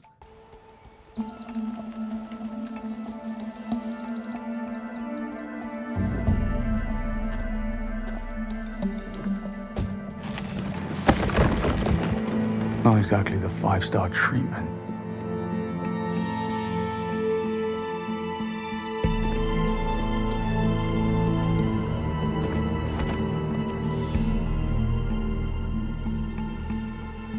No harm in stretching my legs. Finding the bellhop suspicious for handling luggage the way Ubisoft handles their own IPs, James decides to follow the guy and see what's the deal. This is that first mission on the fancy hotel that I mentioned earlier in the video, where we're just walking a lot, chasing after the blonde guy, who also keeps changing disguises. This ends up actually being two blonde guys, twins, and two of the most dangerous assassins in the MI6 database. They were planting bombs under the ballroom where a chess tournament is taking place and where Greenway is said to meet 009. An important detail that happens here before we move on is, throughout this mission you have to avoid the other recruits, your friends, because you're not supposed to leave the parking lot and you're worried nobody will listen to a word you say, despite you being very worried and suspicious of this blonde guy. Even after seeing him climb to windows and change outfits, there's always a chance that he's just a thief. In the end though, Bond's gut is accurate. Something bad is going to happen, but he can't bring it up without evidence because everyone is kinda tired of his shit, especially Greenway. Cressida is the team lead on this mission, and even she gets pissed off when she finds out that we are not in the parking lot anymore. Starts going off about insubordination and all this shit. Who is the only motherfucker who listens to you and helps you? Monroe, I need your help. Took you long enough. The blonde man. He's changed his disguise. I knew he was up to something. Yeah? How'd you know he's not a thief? He doesn't move like a thief, he moves like a soldier. Over at reception, a little while ago, he was heading upstairs. Thanks, mate. Hey, you didn't hear it from me. Monroe, listen to me. The blonde man, the missing security chief, the power surge, 009. Somehow it's all connected. Look, say you're right. What's his game? I don't know, but Greenway said 009 is a master manipulator. If he knew what we know, he'd pull the plug for sure. Okay.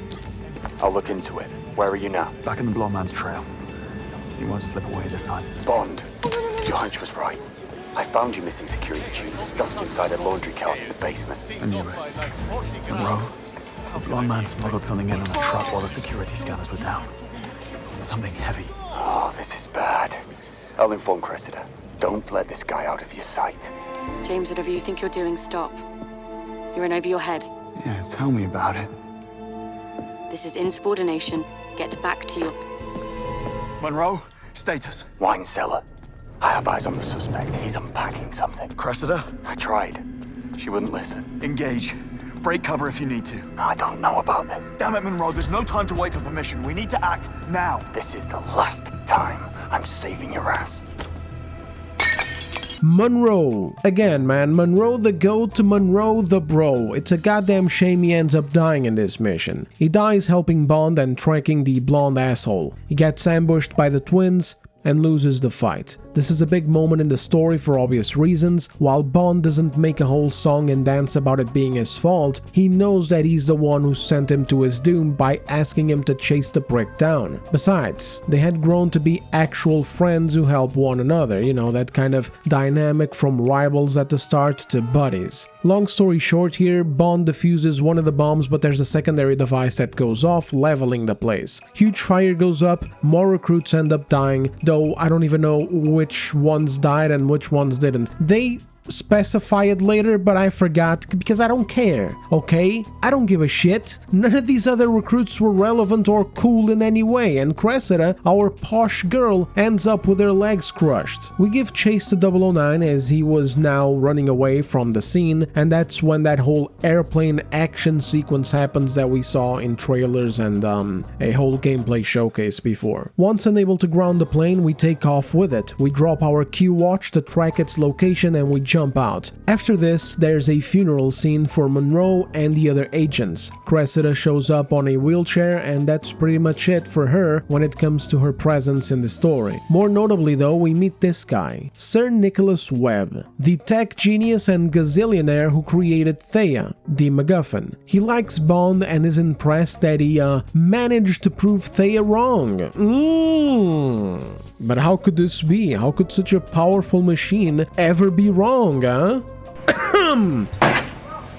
Keep that in mind for later. Anyway, I'll play a bit of the scene so you guys get acquainted with Sir Nicholas Webb. He is relevant after all, and his actor killed it. He's in a lot of smaller games, and I wish that he would pop up in more big ones. Sorry to intrude. I'm Sir Nicholas Webb, AI pioneer, national security advisor, and CEO of Webb Industries.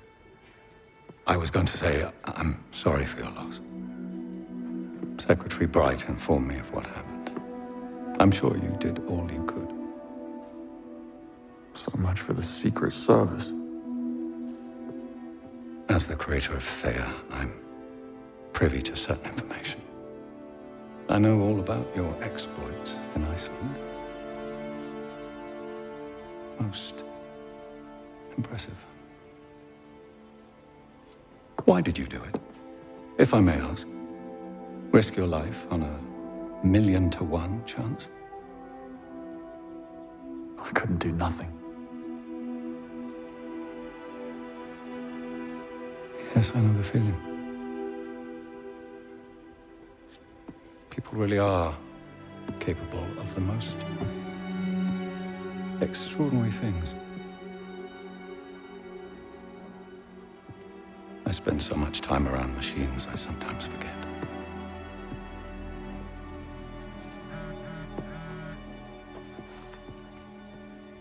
No rest for the wicked. You're a rare breed, Bond.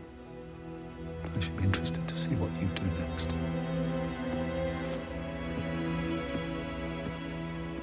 Break time is over though, and it's time to get back to the MI6.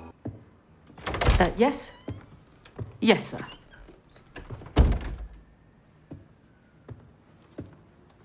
Take a seat. Hold all calls to my direct line. These are the facts. 009 is acting on some archaic vendetta against MI6. His actions have brought us to our knees, and we are in the midst of a full-blown diplomatic crisis. This is exactly the kind of cock-up that Foreign Secretary Bright has been waiting for to shut the program down. However, it's not all bad. Thanks to Bond's quick thinking and your eye for detail, Greenway, Thea's managed to pin down 009's whereabouts. I'm sending you to Mauritania to bring him back any way you see fit. I have a few ideas. Need I state the obvious? He is not ready. I am perfectly capable of handling this. You open that for me.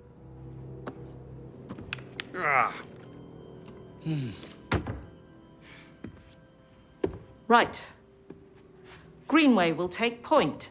Bond, you will do as you're told. This is our one shot at calming things down, and I need you two to work together. Am I being clear? Perfectly, Mom. Bond, you go and see Q for your gear and Moneypenny for your briefing. You're dismissed.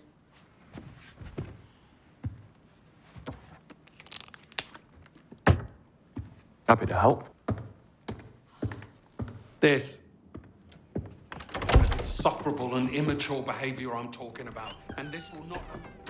Did you fellas see our cool water bottles, by the way? Huh? Did you see that shit? Oh man, this game is so accurate, dude. You know what I said before, where the aura is on the bottom of the barrel, but the accuracy and the realism is on top? Well, there you go.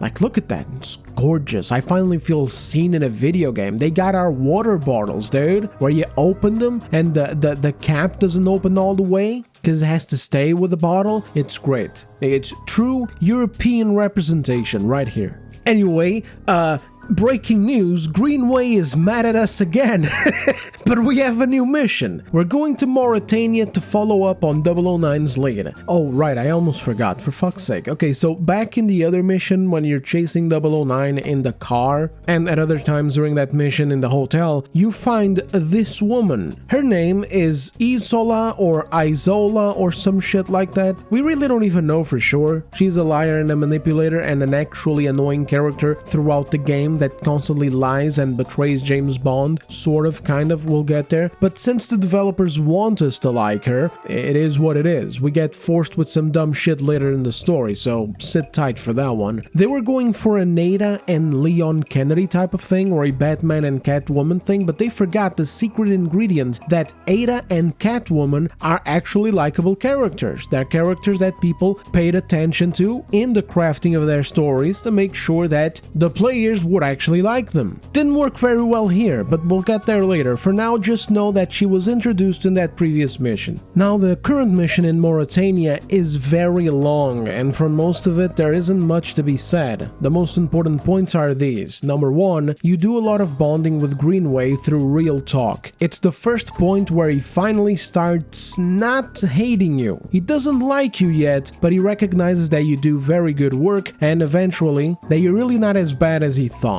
But ultimately, he's still a hard ass because he wants his spies to do well out in the world. And out in the world, the enemies of the state are not going to cut him any slack, so in his mind, neither should he as the one responsible for their mentorship. Number two, Lenny Kravitz is in this game, and I swear it's hilarious because everyone in here speaks with a strong African tough guy accent. After all, it's like a black market pirate nation out here in the middle of the desert. All the brothers here in Africa talk like African locals, you know what I mean? But then Lenny Kravitz, the leader of the black market pirates, takes the microphone and this is how he sounds like. And the place at our table is but a small token of appreciation. Tariq here does not agree with that sentiment.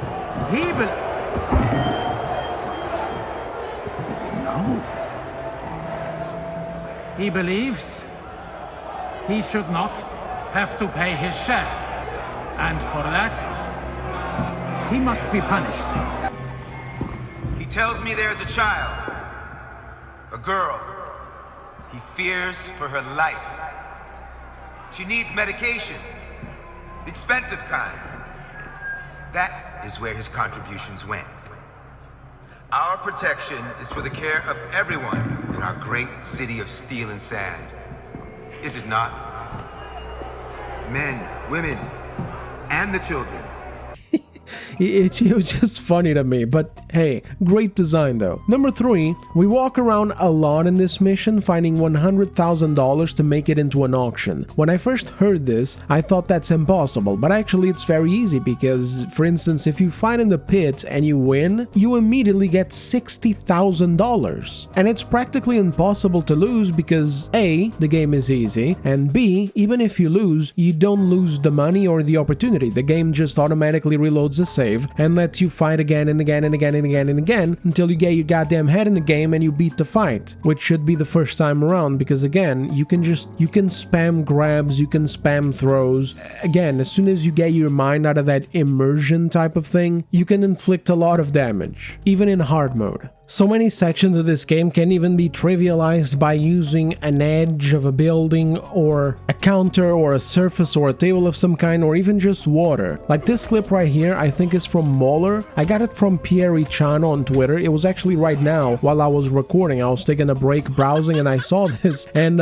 it's just him throwing a bunch of guards in a pool and they're dying because they're falling in water and that's it. It's a death zone. And another thing that's really funny about this is that earlier we were talking about how this game has a problem with not wanting to give you any failed state on missions, and also being drastically less open and complex as Hitman games. So basically, when it comes to openness in ways of approaching missions and having a variety of things to do in the world to complete your objectives, or challenging yourself with the mission design, this game has none of it. But when it comes to openness in the sense of letting you get away with everything, even when it doesn't make sense, such as getting caught in late game areas and allowing you to keep going anyway without a mission failed state, then this game has all of it. And this is one of the funniest examples of that I never even attempted myself, because what Mauler is doing in this clip is he's killing the security guards of a man that he's on a mission to protect.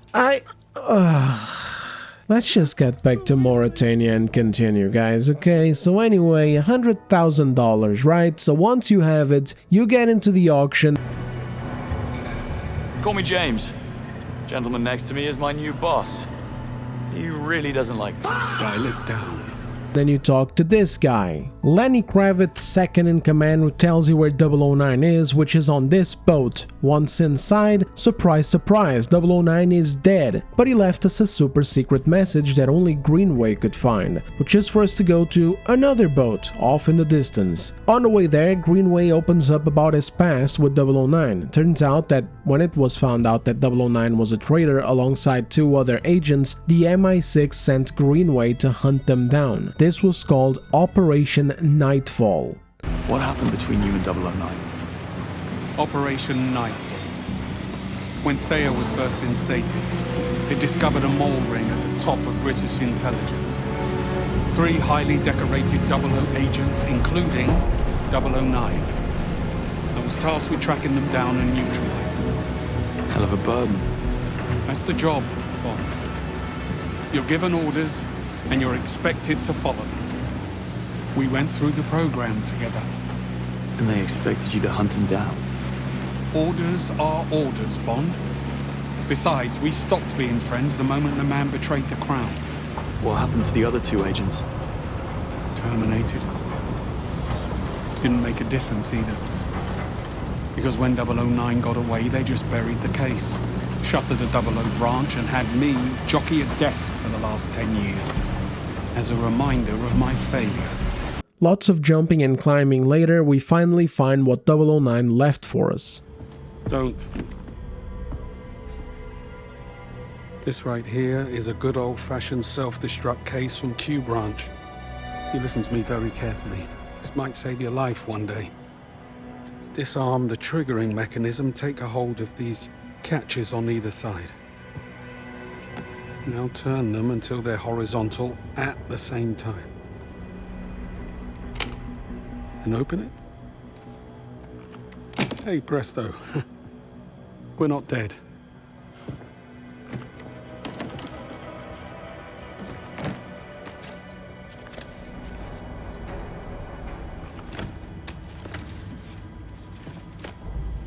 What is it? 009. Looks like he wasn't the culprit. He was the target.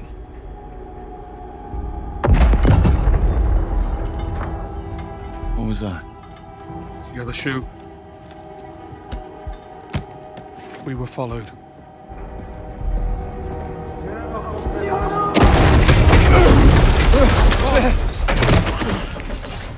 Bond, are you okay?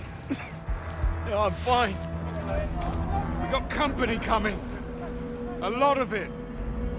I'll go and have a word then. We got a whole ass mercenary group on our ass, so it's time to fight and save the briefcase for later. I'm sure it's gonna be fine, right? Wrong. Later, one of the dumbasses tries to open it and blows himself up along with the evidence. This entire section was actually pretty entertaining. Huge combat sequence against a bunch of hostiles. Again, it's that type of stuff that is reminiscent of Uncharted. It's just too bad that so much of this mission was spent walking around a bazaar collecting $100,000. Later, the ambush is proving to be too much, even for Bond and Greenway, and they're kind of ready to die after their ammo runs out. This is when the guy tries to open the briefcase and blows himself up. Bond tries to get one last word out of Greenway, maybe a little bit of praise, maybe some type of, "Hey man, you know what? Good job." But he gets nothing. What do we use now? Harsh language? Give it a shot. Any last words? No. Nothing. Not even a good job, Bond. You would have made a great 00. Nothing springs to mind. Of course not. This man hates us, okay? He's not giving it up. It ain't happening. You want praise for doing your job? What are you, stupid? You want that, you go to Blue Sky. Thankfully, our boy Lenny Kravitz shows up and saves our lives. Good guy. Remind me to buy one of his songs on iTunes one of these days.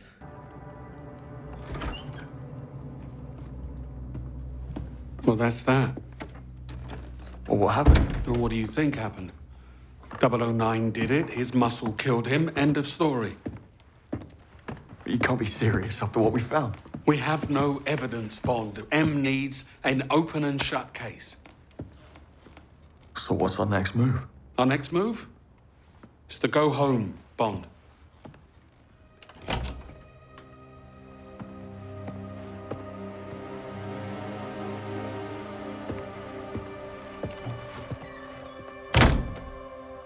Due to the evidence being destroyed, nothing comes of our discovery. In my view, this happens because of two reasons. Number one, M is very boring, incompetent, and bureaucratic. Seriously, fellas, I hate this character. She's dry, she's boring, and she's a wuss. All she seems to care about is her status as the head of MI6, not her work in service of the MI6. And yes, I'll bring this up again later when we're near the end. It wouldn't look good on her rap sheet to go opening up old files and old wounds. So she didn't care about their findings, and as far as Greenway goes, I think there's two sides to this. Number one, he's very by the book. If his boss says it's over, then usually it's over. And number two, I'm not sure he wants to believe that 009 was innocent after he hunted him down. After all, if he was wrong in chasing down 009, then what if he was wrong about killing the other two agents that were also flagged in Operation Nightfall? So with that said and done, Bond is sent home to chill. He completed his mission. He was chasing 009 since the hotel explosion. They found him, he was dead, bada bing, bada boom, done. Right? Wrong. Sort of. We head home through the rainy streets of London. Bond is venting about it to Moneypenny, who is out on a date, so she's not really interested in hearing about it either. It's not really relevant, but whatever. Once Bond gets home, he finds something quite interesting though. He finds a note in his name that he did not write. Quote, "To whom it may concern, they're gone because of my mistakes. I could have stopped it, but I failed. It should have been me. James Bond." Well, this can't be good.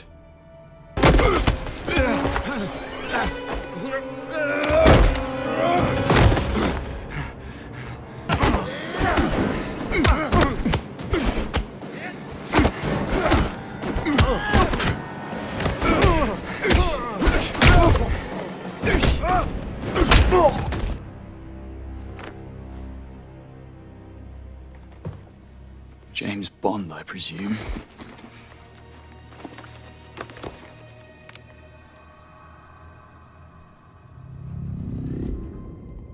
You brought a friend. Took you long enough. Did the little runt give you a run for your money?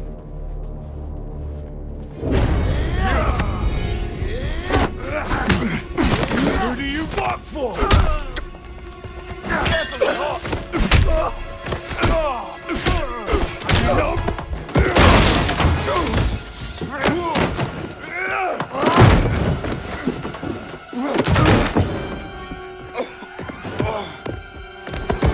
I'll ask you. Who do you work for?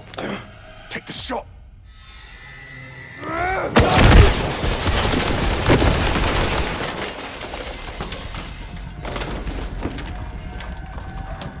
Need to get onto the balcony.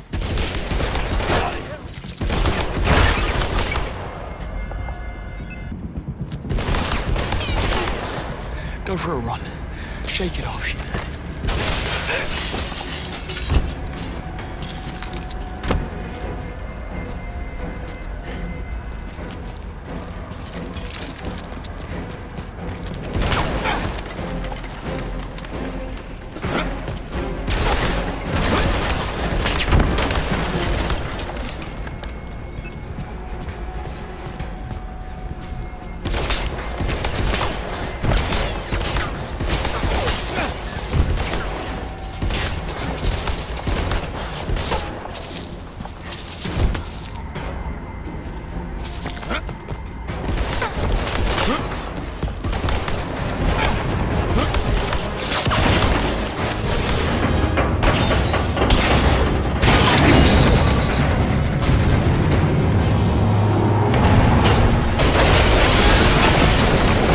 Holy Jesus, we're 5 minutes into being an agent, we're not even a 00 yet and we already have assassins sent after us. But I gotta admit, that whole sequence was awesome. These were good moments where the game shined, but then we are once again cucked right afterwards by starting yet another walking simulator sequence. Yay, I love walking around levels in these pretend Hitman sequences, acting as if I'm making choices when I'm really not. The assassin that was taking potshots at you wandered into this museum where an event is taking place, so you go there and infiltrate. A lot of stealthing later, we find the assassin and we fight him. The boss fight was also piss easy and kinda funny. Basically, he walks around and you have to hack things when he's nearby them in order to damage him 3 times. Besides this, you can just sneak around, he doesn't do anything cool like track you or suddenly look behind him or anything like that. He's stupid like the rest of the NPCs. Anyway, you take him out and now is when I have to lay down the big spoiler warning, because the next part reveals who the big villains are behind the story, and it's a character we've seen before, so if you don't want to know, click off the video now or skip to the next timestamp named conclusion for my final thoughts, I guess, if you want to. It's kind of unavoidable to say or show any more of the story, even at the later points when talking about the annoying woman, because it's going to be impossible not to touch on the 2 villains, so yeah, anyway, that's about it, okay? So you had plenty of time to click off by now, so here we go. So after we take out blonde twin number 1, we discover that Nicholas Webb, the creator of Thea, the MacGuffin, is behind the hit on James Bond, the explosion that happened back in the first mission,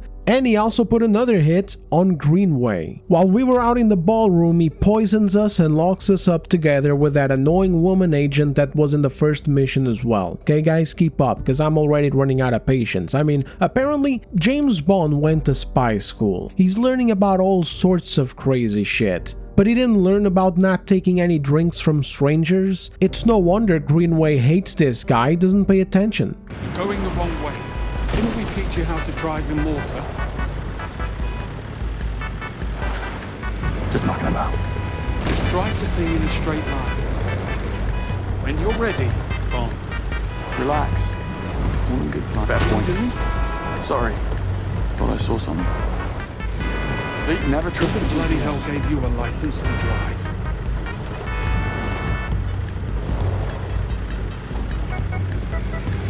Wrong way. God, just keep me on your toes. What on earth are you doing? Calm down. He wasn't leaving anything to chance. ARs, machine pistols, shoulder-mounted heat seeker. Nice. Blimey, slow down. Take a deep breath, mate. Bond, I swear to God. Deep breaths, mate.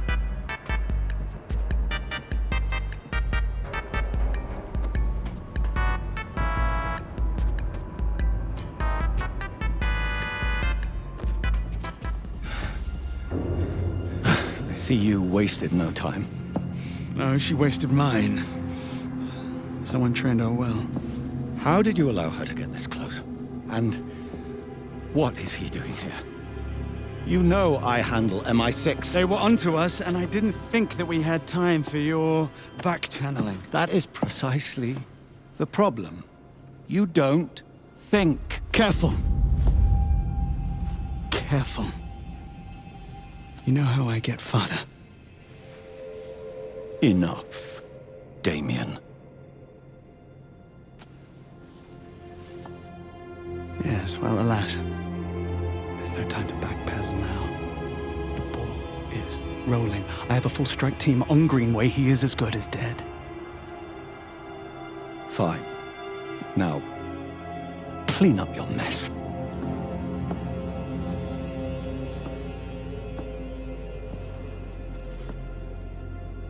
It needn't have come to this. And I'm truly sorry. Well, it's only cold-blooded murder. Don't beat yourself up about it.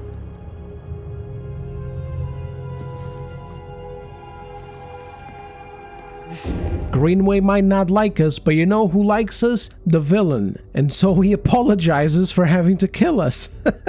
Anyway, listen man, we gotta move on. Here are our villains, a polite old man who's really sorry about this and his insane son with great hair who runs a private mercenary company. It was him back in the last mission in Africa, by the way, and so now the goal is to find out why, find out exactly how does all of this connect, but first, in order to do that, we have to escape. The annoying woman pulls off the single fight move you'll ever see during the game, because besides ridding herself of the ropes tying us down, for the rest of the game, all she does is let James Bond handle all the hard work while she sneaks in at the end and either steals something or enters an area that we worked hard to open, so on and so forth. Again, it's that Ada and Leon Kennedy thing or that Batman and Catwoman thing, but without the parts that make us care about them. Actually, it kind of detracts from Catwoman and Ada because both of them kick ass and we see them kick ass. Isola is told to kick ass, but we never really see her kick ass except right here. In fact, you see the opposite in the scene that I'm gonna show you guys in a bit. So after fighting and sneaking our way out of this place, we run into Greenway, who is probably disappointed that we're still alive. It is what it is. He also had assassins sent after him on this night. Bond tells him about Nicholas Webb and both of them head to the massive Webb Industries building. Real supervillain looking stuff. Nobody except Moneypenny knows that we're here and our mission is to grab evidence before Nicholas Webb deletes all of it. I want to show you guys this thing though, I found it entertaining. It's basically James Bond bungling up a few speech checks while Greenway loses his patience. Play it cool, always. Evening. Perch bound, I assume. Burning the midnight oil. You work at the Perch? I work with all departments. Roger Finch, Chief Legal Officer. And you are?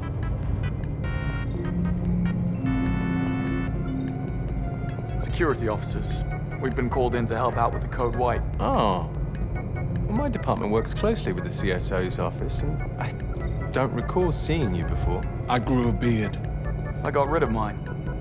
I see.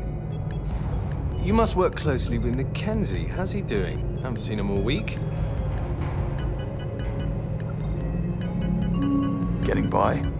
Really? I think he was over the moon. Newly married and all. That won't last.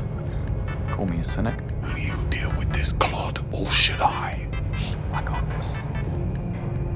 Say, I didn't catch your name. It's Jones. Right. And your company ID number? You first. If indeed you are who you say you are. Oh, now look here. Are you quite all right? I don't feel so good, actually. Oh my. Something you ate? Oh, dear God. Excuse me.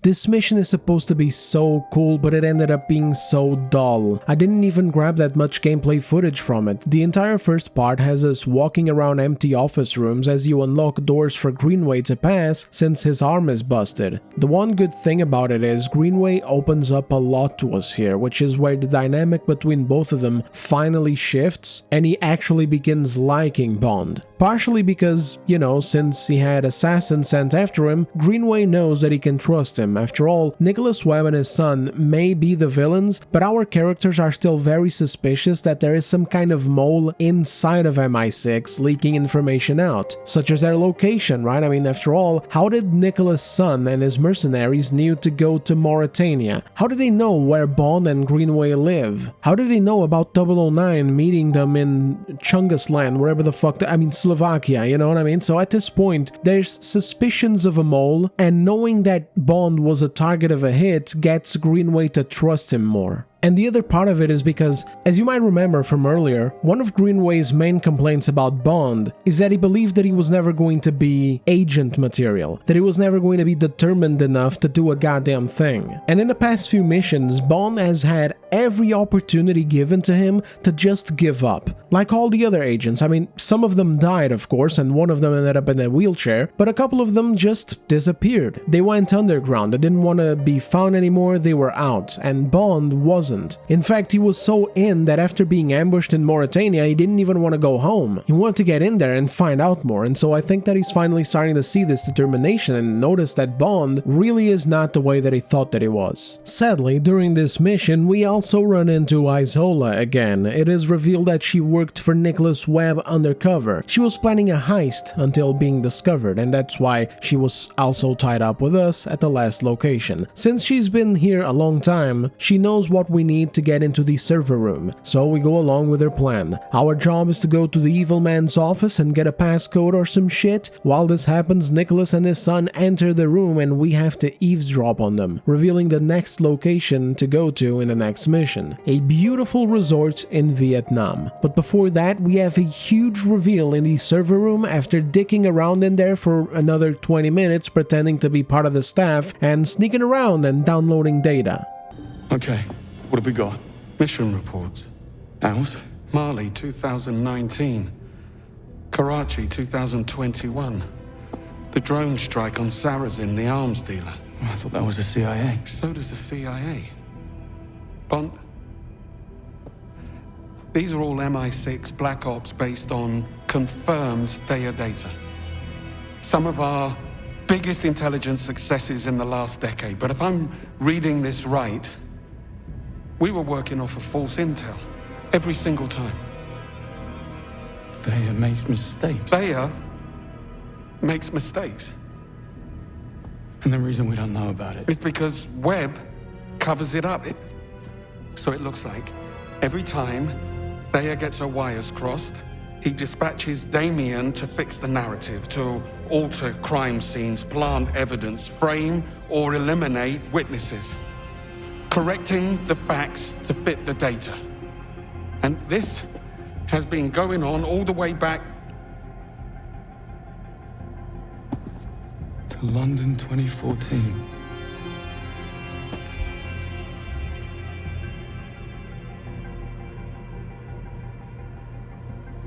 It was a lie right from the start. There was no mole ring. Theia drew a false conclusion, so Webb made it true. He framed 009 and the others. They never betrayed anyone.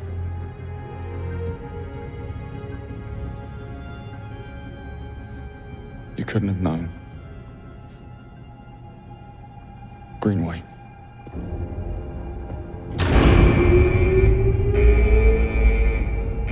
We're out of time.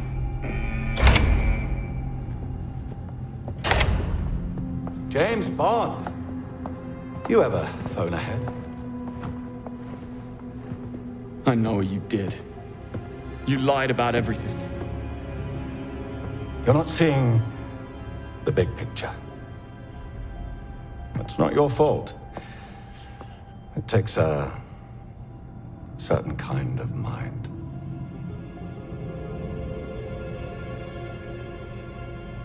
I get it. Eggs and omelets. Theia saves more lives than it destroys. The real crime would be to shut it down. You know, it almost sounds convincing. Did you know that every year 1.35 million people are killed in car accidents worldwide? And yet, we just accept it. Fact of life. But if a single driverless car malfunctions, clear the front page. Fascinating. Your point? People are short-sighted. They have boundless patience for human stupidity, but zero tolerance for machine error. But as you yourself said, we can't do nothing. That's the biggest sin of all. Enough. You can rationalize it any way you want. You won't change a damn thing. Oh, I change things all the time. Changed you, John. And as for you, I guess we'll never know.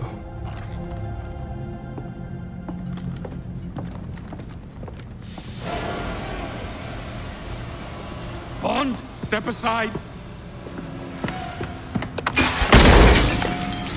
In here. You'll need that. Now, move! The big reveal of the game. The MacGuffin machine is actually a big crock of shit that makes massive, life-costing mistakes time and time again. And every time that it did, Nicholas Webb got ahead of the story, which is something that hasn't yet been revealed how he does it, and he dispatched his crazy son Damien and his private army to go make it look like the story that the MacGuffin put out. So in practice, let's say the Nightfall mission. Thea wrongly targets 3 moles within the MI6, accuses them, and the MI6 sends agents after them, which in this case they sent Greenway. Then Damien's job is to cover up for the machine error by, for example, planting bullshit to make them look guilty, I guess, or in other cases to eliminate witnesses or create massive destabilizations in a region. This is kind of easier said than thought of, because obviously if we dig into the idea, it kind of falls apart a bit. For example, how do you cook up fake documents and information that makes an innocent agent look guilty? How do you so perfectly eliminate the truth and replace it with a story? Realistically, the logistics of this would be insane and only work on an organization that is brain dead. The MI6 should have been smarter than this. Like, it shouldn't have taken all these years plus James Bond to start figuring some shit out. But whatever, the plot is the plot, and Greenway is traumatized, and for good reason. He hunted down his friends when they weren't even guilty. He didn't think twice because he just wanted to follow orders, everything by the book and all that crap, and now he's out.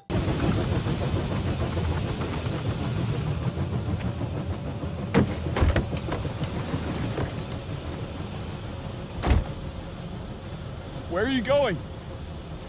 We need to finish this. Greenway, you were right, Bond. I couldn't have known, but I didn't even try. I never even looked. You're giving up.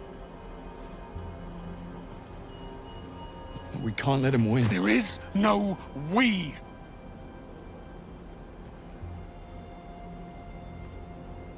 I'm out. And as for Bond, well... Thank God, we don't have much time. There's been a development. Sir Nicholas Webb has sent me this. In case you're wondering, it is footage of you and Greenway assaulting Webb HQ, 2 of my agents rogue on British soil. Well, that doesn't change the fact It changes everything. He is accusing you of terrorism. He CC'd half the cabinet.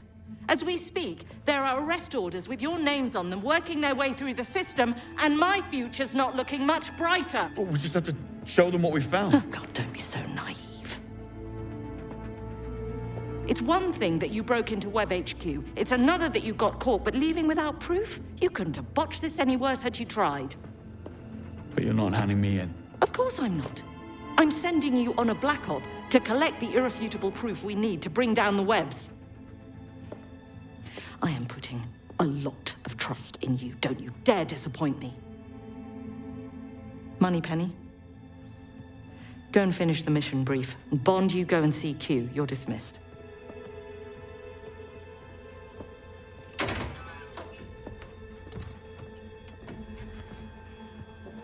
I told you I'd get her straight.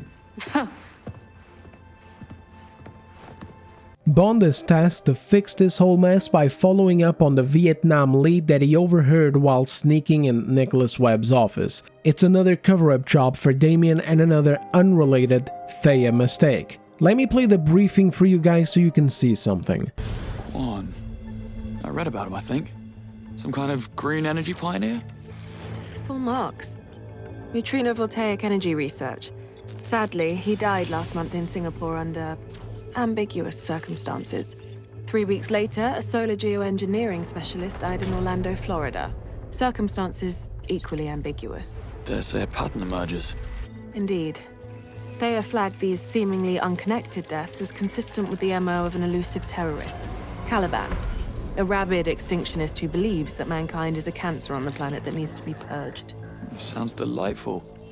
Safe to say this Caliban is not too keen on scientific progress. What's it got to do with Webb? Here's the kicker. According to Interpol, Caliban's charred remains were recovered from a Mexican landfill.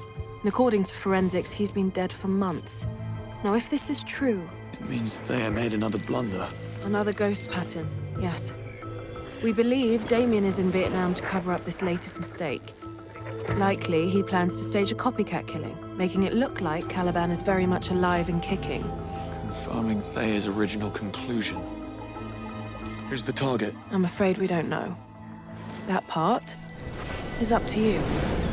So, Thea connects two distinct deaths to a guy who's been dead for months. Damien is dispatched to target another scientist at this resort and make it look like the dead assassin did it, thereby confirming Thea's thing to be true and, you know, the confirmation that he's dead to not be true. But really, think about it, how does this prove anything? There were two targets. Thea said it's a dude who ain't around anymore. Why do you prove that it is by adding a third target? If the forensic analysis of the schmuck's DNA has confirmed that he's gone, then he's gone. Whether we have 2 new targets, or 3, or 36 of them, it doesn't really matter in this context, unless Damien is about to literally go around adding more scientist targets every few weeks, which would be stupid because way too much attention would be drawn to the situation, and someone would start looking into it. And once again, even if Thea says that it's some deceased dingleberry, all it takes to prove that wrong is to exhume the remains of the dingleberry and get some DNA matches, unless of course Damien was sent out 39 times to reframe the situation with fake evidence. At the end of the day, there's only so much of this that can be plausibly done before it all fell apart, before Damien or one of his men screwed up, or before they'd all literally be stretched too thin with so many mistakes to cover for. Again, fellas, the more you think about this, the dumber this whole plot sounds. But the game wasn't really designed for people to think about it, it was designed for you to marvel at the visuals and go like, oh, and there you go. This Vietnam level is another one of your usual bore fests where half of it is spent walking around doing nothing, just, you know, moving from objective to objective while overhearing people and having conversations with staff or with people like Teresa Lorca, which is a Portuguese Bond girl played by a Portuguese actress. So there we go, fellas, we did it, by the way. It's 2026 and I finally got some Portuguese representation. Man, oh man, it's so nice to feel seen, to see a reflection of myself. Congratulations, Mr. Reflection. Anyway, Easter eggs from the despot aside, it's time to move the hell on with this thing so we can get to the end of the damn story. So, Teresa is Damien's target. You have to mingle at the resort and shit, so you get this scene where you gotta put on a tux, but Bond doesn't know how to do his bow tie. Q helps him overcomes, and I thought it was just a nice moment given that Bond is an orphan and all that. Relax, Bond. It's a bow tie, not C4. Alright.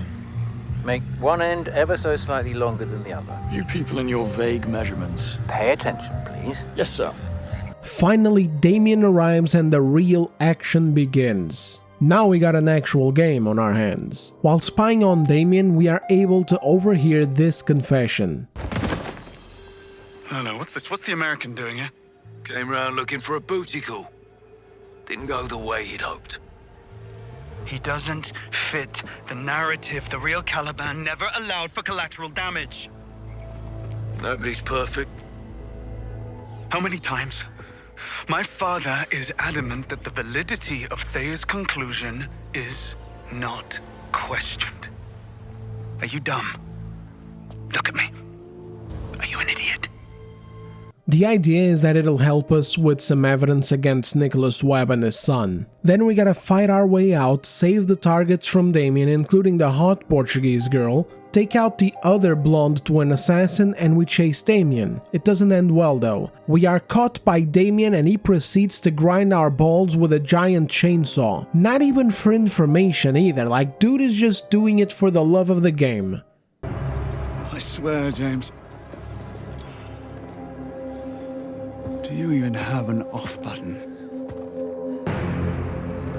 Because you're starting to make the rest of us look bad. Yeah, my work-life balance isn't great. Let's see if we can't find an even split.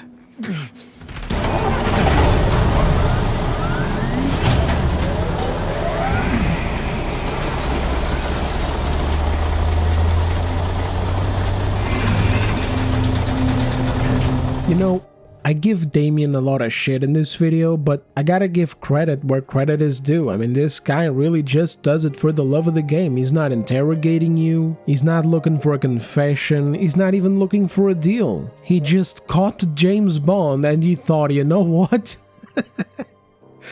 I'm just going to cut his balls off with a giant chainsaw. Luckily for Bond's nuts, Greenway shows up, saves our lives, and then we have a whole big action sequence over at the quarry. Bada bing, bada boom. Seen it in other games, done it before, I don't care. In a firefight though, Greenway gets hit, but it's just a graze. He tells us to pursue Damien, and then this happens. Now what's that? A little liquid courage for what happens next. What this? Oh no. This is so much more.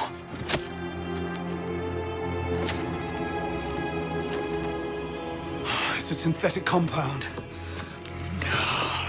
It floods the endocrine system, elevating physical and mental awareness.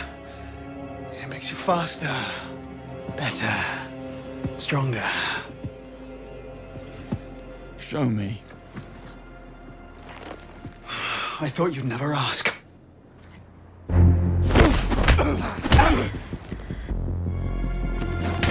See, I could have told you what happened, but I knew that you guys wouldn't believe me, because what I would have told you is that bro injects himself with a T-virus. This makes it pretty much impossible to fight him, so what do we do in this boss fight? Well, you run over to one of these generators and you turn on the lights and he takes damage. Then you run over to the other generator and you turn on the lights again and he takes damage. And then you run back to the same generator because it's now ready to be used again and you turn it on again, and that's it. That's the boss fight. And this is another example of how lame the game is in this presentation. We plunge one of those weird injectors of his into his eye and we twist it out the other side. No blood at all is on sight. When he falls below, we get a look at his face and he's fine. He only has a bit of purple and pink around his eye. And it's like, what the fuck is this? What am I watching? Nickelodeon? God damn it, dude. Anyway, we kill Damien by dropping a bunch of pipes on his face. Bada bing, bada boom. Screw this, just enjoy this scene instead.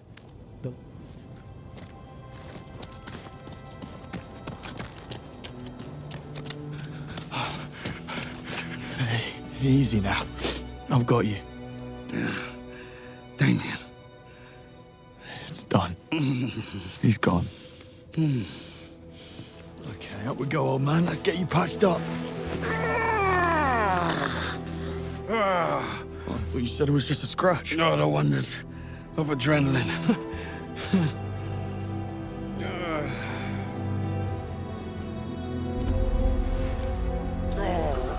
Stop, Bob. We need to get you to a hospital.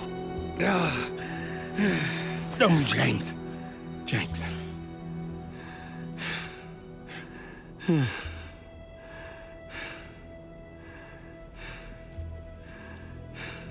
What do I do? I need you to tell me what to do. Just sit for a bit. Sit and enjoy the view.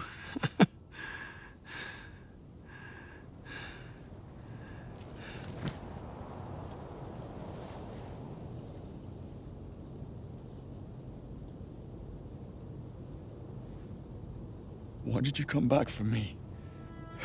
I thought you hated heroics.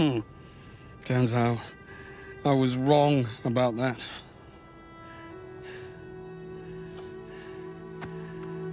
You've got heart, Bond. You're just what we need right now. I don't know why I didn't see it before. Because you're a miserable old bastard.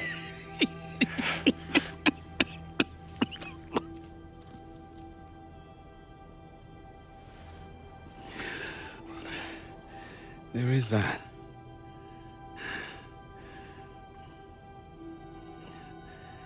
Will you do me a favor? Anything.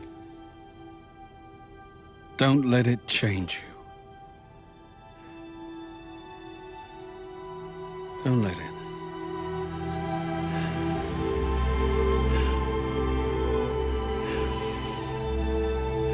Is there anyone I should contact?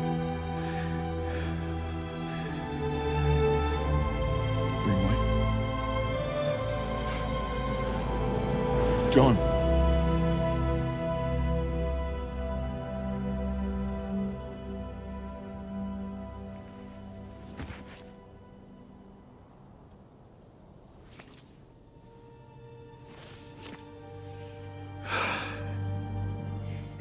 So it turns out that it wasn't just a graze. Our best homie is dead, and with him dies the entire game because I shit you not, Greenway carried this whole thing. Everyone else in this game is so lame and empty. Moneypenny is one of those characters that's complained about of being woke because she's black or mixed or whatever, and at this point, I don't even care, man. I love delving into these sorts of topics and issues in my videos. It's not something that I run away from, but over here, all I wanted was some well-written characters. Characters that were likable, because clearly this is supposed to be a big cinematic style game, a blockbuster that they hope to make sequels to. And instead, I'm left with characters like Moneypenny and M who fucking suck. Moneypenny isn't ugly or anything, she has a very fair face and some nice eyes. Overall, besides Ronson and Kingsley, the game doesn't even have hideous character designs, but there's next to no chemistry between them and James. They try to put it in there for Moneypenny a little bit, but it doesn't work, and her demeanor doesn't help.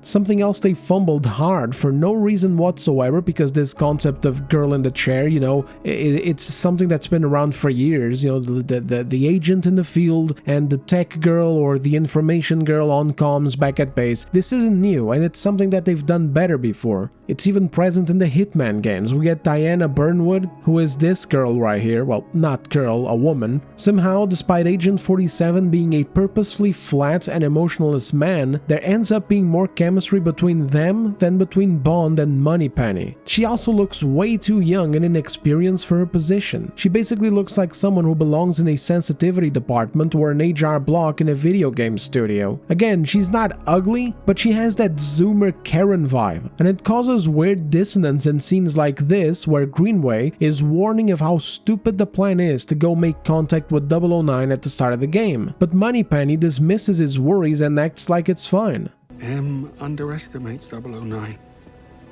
You all do. Thea's report was inconclusive, John.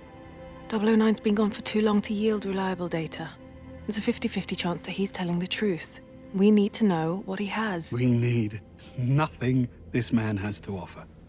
I'll remind you guys that Greenway was a 00 agent decades ago. He knew 009 personally and has probably been in the MI6 for longer than Moneypenny has been alive. This is the type of shit that I can't stand in media. It's why I was so glad to see Q, the inventor of so much MI6 tech, was designed as an old man with white hair. In Skyfall, for example, Q is a young guy, very boyish, looks fresh out of college. While the young brilliant genius trope can work sometimes, it often doesn't when coupled with an obnoxious personality. And M is even worse, dude. Her entire personality trait is that she's formal. That's it. There's nothing else lurking underneath. The one in the Daniel Craig movies has panache, she has heart, you know what I mean? Like, she looks like she knows her shit when it comes to spycraft. M in the game just acts like a bureaucrat who got put into the position she's in for political motives and runs the MI6 in a political way. She's incompetent, driven by optics, and incredibly dry. Then we have Isola, which... we'll get to her in just a minute, boys, don't you worry. And sometimes with these types of characters, people tend to bring up DEI and complain about it, which in turn also makes other people dismiss character flaws by just saying that those who dislike them are just mad because they're women or because they are not white. But what's funniest to me is that I haven't heard anyone talk shit about Greenway, and he's black. He's black and nobody cares because people actually like the character. When characters fit in and are well written, it just works. Diverse characters are able to be achieved without breaking immersion, like with all the huge diversity quotas used for NPCs around England, which people excuse by saying that, well, London is diverse, and fair enough, it is, but it's still Britain. And also, we're talking about inside the MI6 right now. Does that really make as much sense, or are we just doing it because we want to do diversity? Well, let's say that we're doing it because we want to do diversity, and that should be fine because, quote-unquote, who cares? Well, why be so lazy then? What it ends up feeling like is that some characters are diverse because there was an actual cool original idea there from the start, and so that character was given a lot of work and attention, and bam, the end result is someone like Greenway. But then other characters like M and to an extent Moneypenny, though M is far worse than Moneypenny, are not given nearly half the amount of attention and detail to be made great. And so then by the end, the developers just make them black or Indian or whatever to make up for that lack of attention, care and work into making them interesting. And then they're just supposed to be interesting because, oh hey look, it's a James Bond video game and the head of the MI6 is of Indian descent. And hey look, 3 of the recruits to become 00 special agents are diverse too. Isn't that interesting? And it's like, no, not really. That kind of crap doesn't really work for me. Like, I don't know what to tell you. The race of your character doesn't matter to me. The quality of it does. The writing does. How well they fit does. Brave and stunning designs don't do shit. Thoughtful ones with room to grow and develop like Greenway do. This is a huge pet peeve of mine because it's always the same excuse where people are being mischaracterized for thinking that these characters are ridiculous due to them, again, being women or non-white. Greenway might not be able to prove the gender part of the argument to be wrong, but it sure as hell proves the race part of the argument. I don't think people's biggest problems is to have a diverse character on screen. It's when they have dogshit injections or race swaps that are done for no good reason. Nothing interesting to offer, nothing unique about them, nothing even particularly likable. It's just that, hey, we did it, we hit the quota.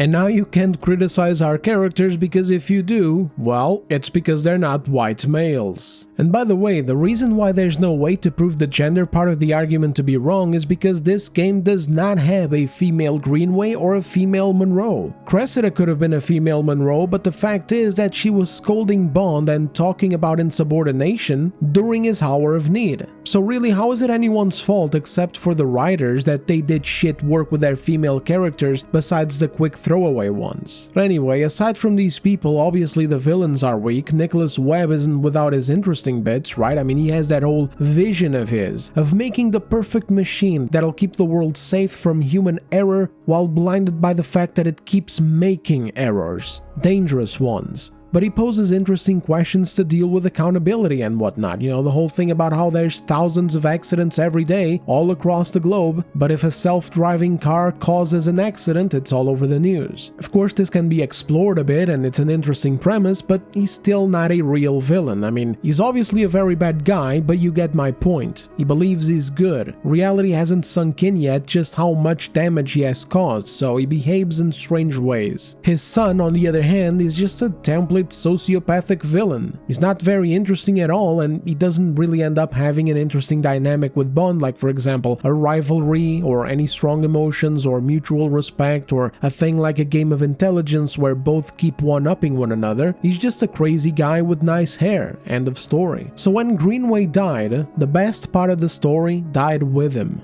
We are now nearing the end of the game. After this whole thing at Webb Industries and in Vietnam, the MI6 and Nicholas Webb are locked into a stalemate of sorts. 5 minutes ago, Sir Nicholas Webb informed us that if we ignore his demands, the next leak will be bigger and a lot closer to present day. Meaning that sources, assets, and even agents will be at risk. The diplomatic hit we have already taken is irreversibly detrimental to our national security, global interests, and Great Britain's standing in the world. Further jeopardizing that is not an option. It has been decided to accept Webb's demands and grant him immunity. Bond, congratulations. Your performance in Vietnam proved beyond a doubt you'll make an excellent 00. What are you doing? We can't let Webb get away with this. What we do is my call. The world's not fair, Bond. I thought Greenway taught you that. Don't bring Greenway into this. M, we have to go. The Prime Minister's waiting. Moneypenny will debrief you, then go home and get some well-deserved rest. So let me get this straight, and really fellas, make sure to keep me straight in the comments, okay? I know it's Pride Month right now, you know, but just make sure to keep me straight on this one, okay fellas? So MI6 discovers that Webb's MacGuffin is a big crock of shit. They also discover that Webb has been covering up for the MacGuffin's errors with his son by sending him out on criminal operations that involve faking evidence, silencing witnesses, or causing entire global destabilization events. And if he has to cross the line of making it look like MI6 agents are traitors to frame them and fuck the organization, he's been known to do that too. MI6 is big mad at Nicholas and wants him taken down. Nicholas's response is to start leaking MI6 documents to the public to make sure that they don't make a move on him. So his response is literally fucking treason, and somehow nobody does anything about it. Everyone is fine with it in the government, and within MI6, M is also fine with it, and just has this attitude of like, well, it is what it is, can't win them all, Bond. This alone is already ridiculously stupid, because how can you even trust that guy anymore? Even if he stops leaking sensitive documents, now what? We just pretend that over 10 years of murder and betrayal can be patched over? Why not send an operative to whack him instead? Oh, what, you can't because he's high profile? Who gives a shit? We're the MI6 and a massive threat is underway. A hostile force has us by the balls, has sensitive documents on us, can cause irreversible damage to our organization. Now let's shift to the sensitive documents. Any information that Nicholas has is stuff that comes from Thea, you know, the MacGuffin, and the MI6 has the video of Damien talking about how he keeps having to cover up for the MacGuffin's mistakes. Why is M not threatening Nicholas to leak that so that he can stop his own leaks? I could honestly go on for so much longer. Needless to say, M's decision here can only be seen one of two ways. Either the developers are insanely lazy and they just want to get to the next part of the story where once again James Bond disobeys direct orders and goes rogue to do what he needs to do, which is a terrible idea because you don't want to sacrifice your competent characters in order to highlight your protagonist. I mean, that's the right thing to do, the going rogue part. But you shouldn't sacrifice your internal consistency. Your competent characters should always retain that facet of themselves. You should never do this in your writing because it will damage your foundation. It's just lazy. The alternative to this being laziness, though, is the studio wanting to make it absolutely clear that M is a fucking donkey. An incompetent, dumb, weak, and frankly even slightly traitorous donkey. Because generally what you should have in a situation like this is, in public, M goes, well, it is what it is. And then in private she comes to Bond and goes, okay, get geared up and go get that son of a bitch, unofficially, because we might have moles in the MI6 and I can't risk Nicholas finding out about it. But we didn't have that. M straight up just wants to throw in the gauntlet and give in to the villain. And Moneypenny is the exact same shit. Immunity, after all he's done. I'm sorry about Greenway, James, but... Well, she's not. She's doing her job. And she's doing it well. And that's it? You're happy to just walk away? No, but I also have a job to do. I wrote some code to stress test some of their safety layers and I'm going down there now. But I can see that you're not done ranting. Come, walk with me. Thea is a complete scam. Webb lied to MI6 for more than a decade. He started out using the 00 program as a scapegoat, destroying 009 and Greenway's lives. And now he's leaking top-secret intel to the press, and we're just letting him get away with it. But how the hell has it come to this? He's been one step ahead all along. He has a sixth sense, I swear. He doesn't need one. He's monitoring his own tech, and we've let him. Actually, we are certain that he hasn't. 2 full sweeps and a third one concluding as we speak. Thea isn't and never was compromised. Come on, Moneypenny.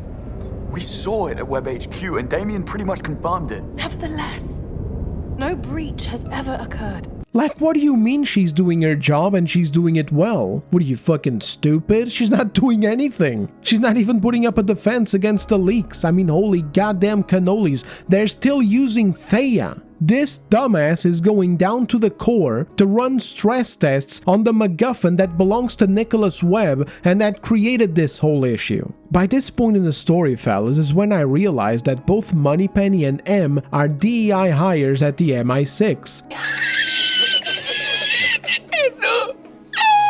It is what it is. Hey, sorry if that makes some new viewers uncomfortable.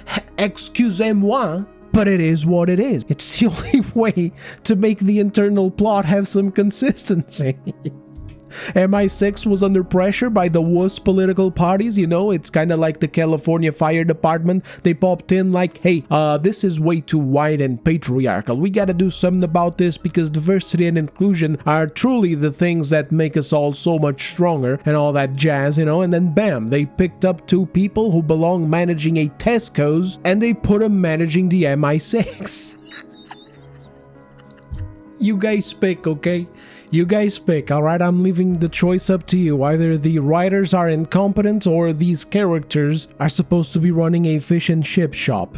But anyway, thankfully, James Bond is not an idiot, so he gets an idea. What can I say? Unless Webb has some quantum entangled mirror computer, it's just not possible. Hang on. Hyperion. That's gotta be it. What? It was something Damien said. In Greek mythology, Hyperion is Thea's brother and consort. That makes perfect sense. No, it doesn't. Tech like that is sci-fi, doesn't exist. Probably never will. But what if it... Wait, you're not actually buying any of this, are you? What if it's true, though? We can make this whole thing disappear. But it's not. Okay. And I am with M on this. We have no choice but to give in. Even if we had solid intel, a gamble like that would be reckless, beyond any sense. It'd go against MI6's very reason to exist. It would be high treason. So you won't do anything stupid? Of course not. I'm not an idiot. Promise me, James. Cross my heart.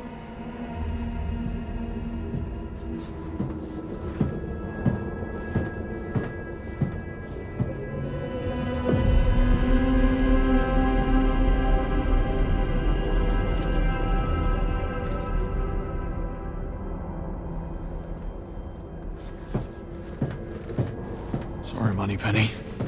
This idiot's about to rob QLab. Did you hear that, fellas? Did you guys hear that one? I mean, we just got two more pieces of evidence that they're definitely DEI hires, okay? I'm sorry. It is what it is. So number one, you got a Super Chungus computer in your base that has been around for 10 years now. Right now, during the game's time setting, which is 2026, this Thea MacGuffin is already an impossible sci-fi type of computer that is top secret within the MI6. Nobody knows it exists. Nobody should know it exists. And even if you told them, they'd be like, that's sci-fi, because it's just that crazy, okay? It's crazy. But it exists. However, for Moneypenny over here, it's way too crazy to believe that there's another one just like this one over at Webb's facilities. It's like, nah, bro, this is the only one. What do you mean? It's impossible to have two MacGuffins tied together through some invisible quantum internet cloud. Nah, the inventor of the Omega Chungus computer could never just create a second, better Omega Chungus computer in the last 10 years. What are you, stupid? The evil guy who has been committing atrocities for years would totally never even think about having a backdoor into the original computer right from the beginning. Like, what are you talking about, James? That's crazy talk. That's crazy talk. Why would the guy put his own fucking thing in his own computer? I'm actually really intelligent, James. You don't understand. You're not on the... You don't do anything crazy, James. You're not understanding this like I do. Number two, and my favorite, nah, James, you can't just go over there and sneak in and see if he has a Super Chungus computer and rip out the core. That's crazy talk, James. That would be high treason, James. You know, high treason like the guy has already been doing to us for 10 fucking years and is now scaling it up to even higher treason by leaking sensitive documents that are exposing agents, secrets, deals, and ultimately damaging Great Britain on an international scale? Yeah, James, you can't simply do that.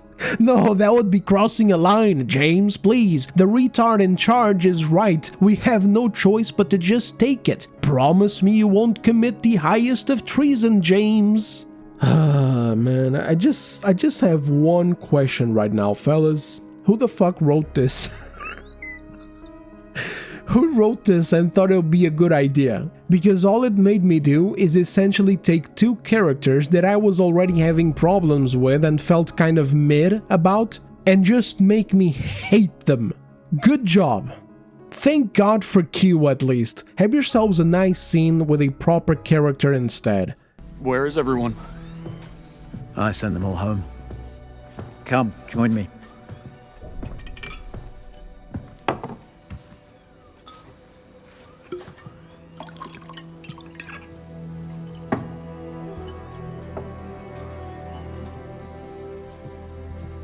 Don't do it.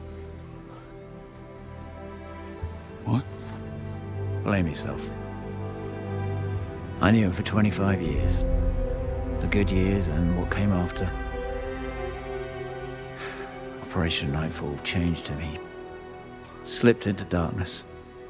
Never could find his way out until you came along. The first light in more than a decade.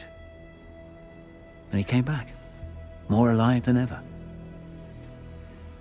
And thanks to you, he went out with a bang and not with a whimper. And if that's not a reason to celebrate, then I don't know what is. To Greenway. And to you, James. Salute.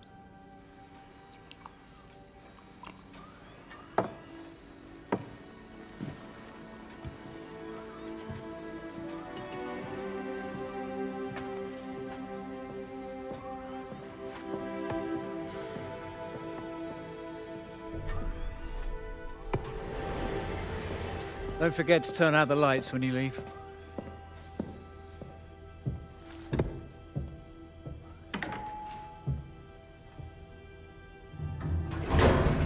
Unlike the two morons upstairs, at least Q is locked in. It is my belief that he knew that James wasn't downstairs just for chit-chat and he left the lab without us for a reason. I think he knew that James wouldn't let this mess rest and he would do anything in his power to make it right, so he left him alone inside with all his toys to gear up and do what he's gotta do. So now, armed to the teeth with, well, mostly the usual stuff we already carry, we just needed a location and a ride, and since we can't count on the MI6, this is where a living Greenway or Monroe would offer a perfect opportunity, but sadly, since they're gone, we get Isola, the annoying spy lady, and in this next scene I actually thought that we were finally getting somewhere in terms of building a rapport and a personality with her. When you offered me a ride, I was expecting something a little more airborne. What can I say? I prefer comfort over speed. I certainly wouldn't mind your expense account. Sure it could be arranged? And who is it you work for again? Let's just say I've seen the future. And I'm making damn sure I'm on the right side of it. So should you. That tells me absolutely nothing. How's your drink? Complicated. I don't buy all this. Oh? This is more than a job to you. You pretend to serve no cause, but you wouldn't risk so much for a simple paycheck, not unless you have skin in the game.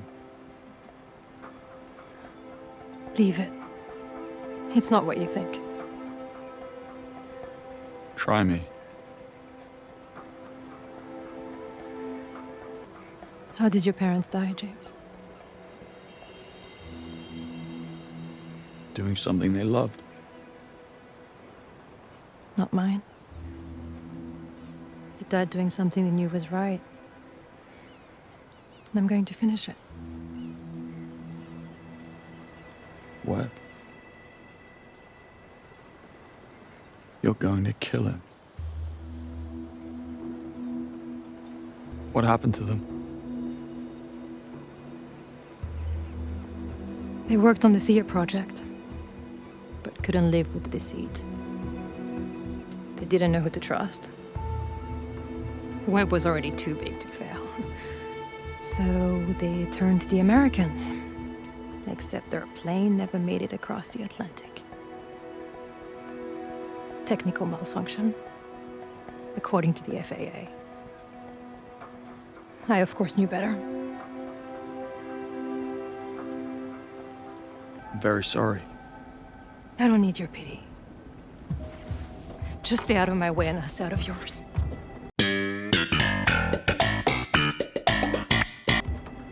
I've upset you.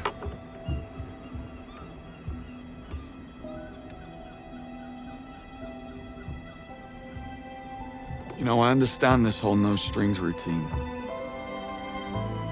I was on my own for a long time. The thing is, those strings don't hold you back. They keep you up. Your career with MI6 might be over, but you have a bright future writing fortune cookies. I hit a nerve. You must be quite the marksman. What do you plan to do about it?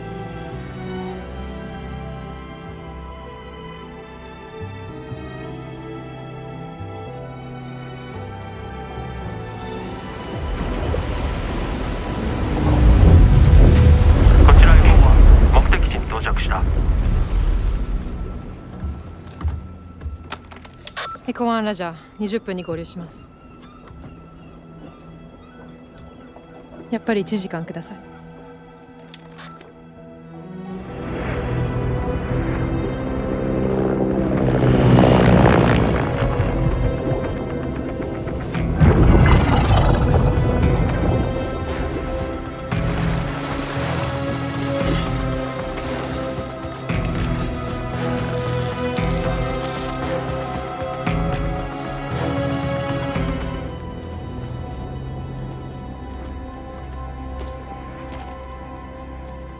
What exactly are we breaking into? Web Industries' fabled R&D facility. All the greatest breakthroughs were developed right here. That includes the big brain in your basement. I knew about it, just not its exact location. What can I say? Sir Nicholas takes industrial espionage very seriously. We're now near the end of the game. Our job is to infiltrate Nicholas Webb's secret evil bad guy high-tech facility in the goddamn Arctic, which I actually loved. It took the whole damn game, but we finally got something that is, for me, what 007 should be all about. During this mission, we get to bond a little with a spy chick. I thought we were getting somewhere, and honestly it's better than nothing. Besides the more serious stuff they discussed on the boat, there's some banter between the two. What ruined it for me was what happened by the end. This mission plays mostly like the others. You climb up the cable car station, you sneak around some dumb guards, and then you need key cards to take the cable car to the facility. So off we go again with the walking in fake open social stealth areas. We're once again having to do all the work this time because since Isola worked undercover at Nicholas Webb's building in London, she can't be spotted in crowded areas. Remember this for later. Then you take the cable car and James Bond makes a very serious and very important request. Don't give me that look. I need you to promise you won't make any moves before I do what I came here to do. For England, James? No games, Isola. Do we have a deal? Just don't fail. One way or another, Webb dies today. In the facility, we have yet another one of those sections where you walk around for fucking half an hour. Aside from the usual boring meandering, you have to try out some new toys, including this big ball, which is important for later. The rest of the mission is a bit more exciting. It just suffers from the shit that I mentioned before, where even if you get caught here, which you obviously shouldn't because duh, the game doesn't really care. Ultimately, this leads to this scene where Bond gets caught by the security chief while accessing some very important files that show that Nicholas Webb was not only monitoring the MacGuffin at the MI6, but he also was using his own Super Chungus MacGuffin to calculate ways to manipulate elections back home. Surprise, surprise, the bad guy who's been doing bad things without the MI6 knowing for like 10 years has been doing even more bad things that the MI6 doesn't know. M and Moneypenny would be shocked. Now, for some reason that I can't possibly conceive of, it takes this dumb super spy broad about 3 hours and a half to fucking take out the security chief. Bro was able to point a gun at us, do a monologue, and then get his phone,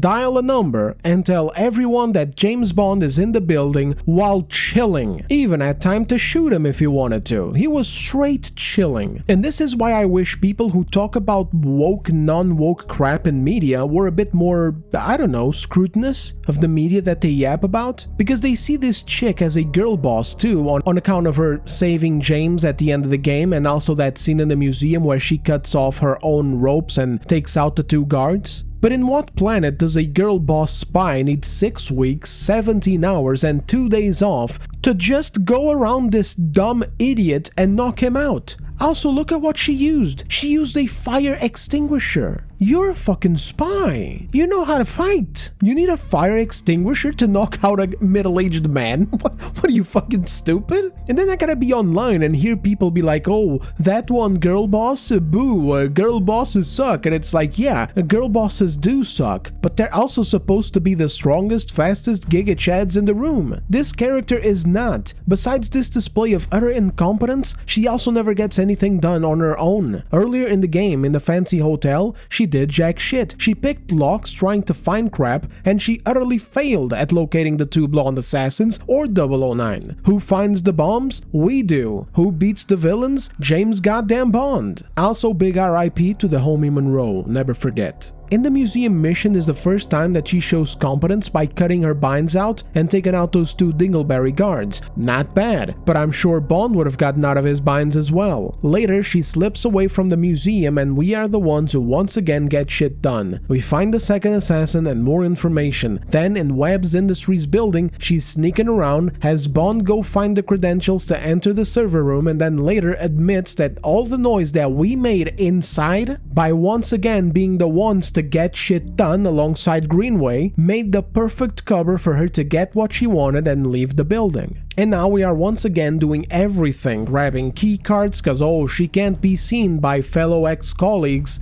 You're a spy. If you don't want to get seen, don't get seen. What do you mean? And we're also the ones who have to get through the mess that's about to happen next while she sneaks around and swoops in at the end to steal the core of the Super Chungus. We'll get there in a second. This isn't a girl boss, this is just yet another dogshit character with no consistency. On one hand, she's a super spy backed by so much money she's traveling on a boat and then in a submarine. She's packed with great spy gear, but on the other, she can't knock out a weak, disheveled old man without taking 2 years and 35 week paid vacations to grab a goddamn fire extinguisher and hit him in the back of the head like a girl. If anything, we're doing this character a favor by calling her a girl boss. We're giving her undue power when really it's just a piss poor excuse for a poorly executed Ada or Catwoman-like character to Bond's Leon or Batman. Anyway, after this garbage, you got a high alert lockdown in the facility, and they send robots after you as you make your way down the facility to find the core of the Omega Chungus computer. This is where that big ball comes in handy, by the way. It's the only way to destroy the robots. Bullets and melee do nothing to them. When we finally reach the core, we get the last big reveal.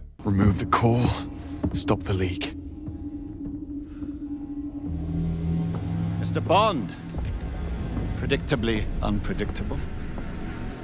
Have you come for my other son? Maybe this one you'll actually care about. Not so fast. Health monitoring device. Like all tech, its purpose can be redirected. Such as dumping every last bit of MI6 data the moment that my heart stops beating. I don't have to kill you to stop you. Go on then. Risk it. Not so easy when you have so much to lose, is it?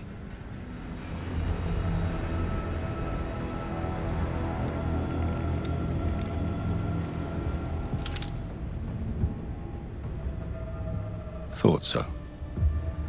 Drop it. Kick it away.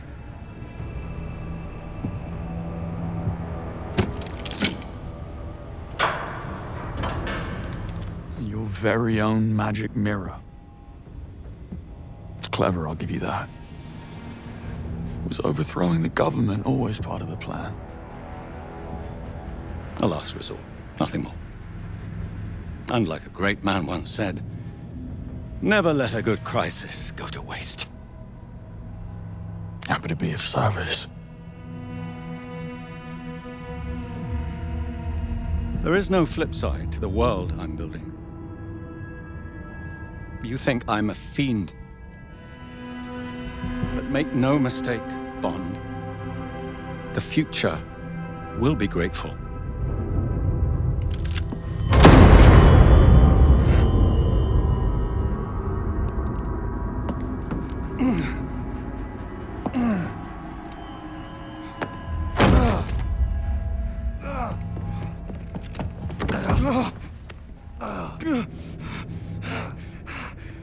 What did you do?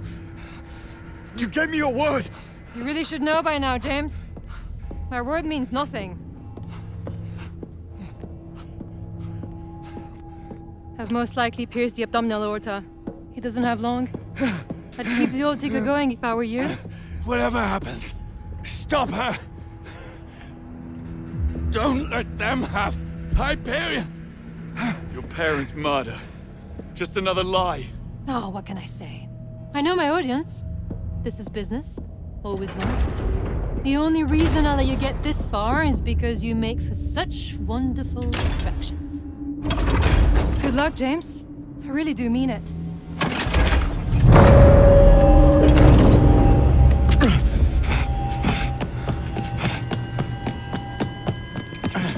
Surprise, surprise, the spy hole has been playing us since the start. But don't worry guys, because it gets so much worse, and I want to show you this first. As if it wasn't bad enough that James is just letting her take the core of the Omega Chungus instead of, oh I don't know, taking Webb's gun and shooting her in the crotch. We are then forced into this chase sequence where we're going after her on an armored speedboat.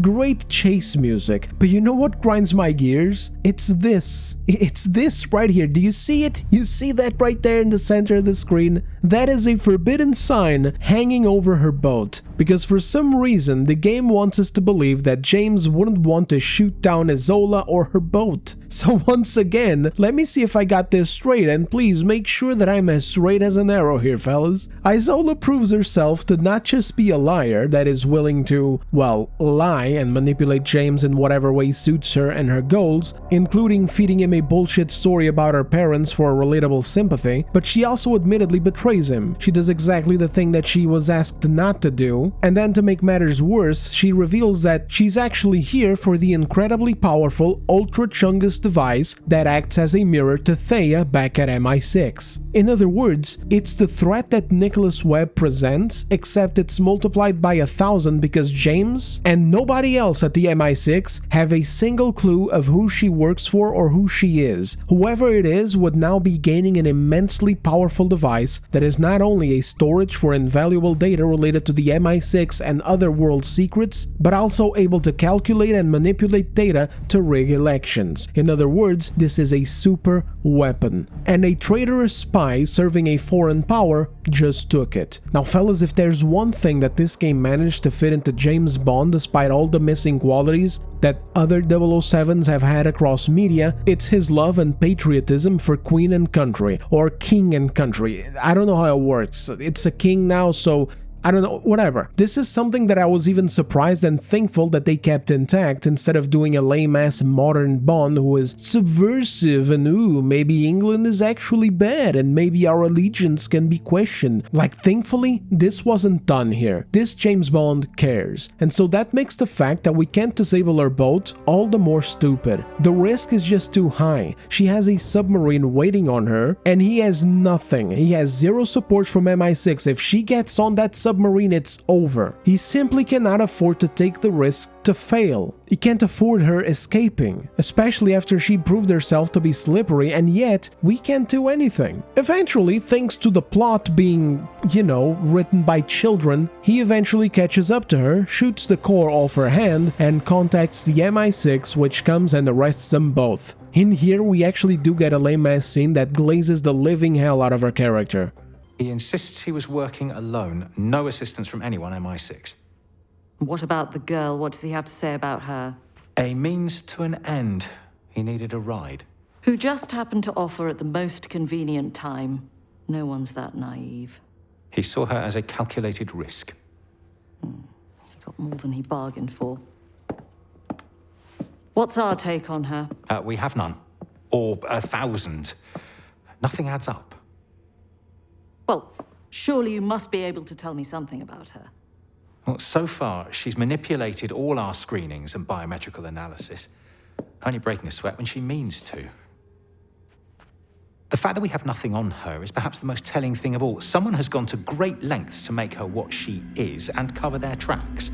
We have no clue whatsoever who she's working for. Can't help but wish it was us. Well, it's not. That is the one thing we know about her. Ooh, I wish she was working for us. Who, the moron who needs a fire extinguisher to take down a low-level grunt? This is why I hate this character and overall have a huge distaste for the story. It just doesn't make any goddamn sense. The things the game wants us to believe is at odds with what's being shown, and ultimately the game isn't making sense either, because if you have someone that is that dangerous and isn't giving up any information anyway, someone who is so good that you're speaking almost as if you don't even trust your own goddamn agency to be able to hold her down, then why hasn't anyone sent her on a trip to Belize yet? Given any thought to sending him on a trip to Belize? Belize? Yeah, Belize. You know. But I don't care, guys. I'm at a point where I just don't care. Anyway, of course, something else goes horribly wrong. The MI6 is attacked directly, and for some reason... For some reason, instead of the place locking down, the cell doors open. Okay, yeah, the cell doors, they open. You know when, like, there's a fire and the problem is that the place is locked down and the power goes out, etc. Not here. The place opens up. And I know what some of you might be thinking. Hey, Dez, maybe whoever is attacking it is here to release her, so they open the door. No, they didn't open the doors. Whoever is here is not to release her. It's for something else. I'll show you in a second. The doors open because the plot is like, well, we need the fucking doors to open, I guess. Anyway, Isola steps out and asks James if he wants to come too. Are you coming? Get out of my way! Give them hell, James. Pleasure.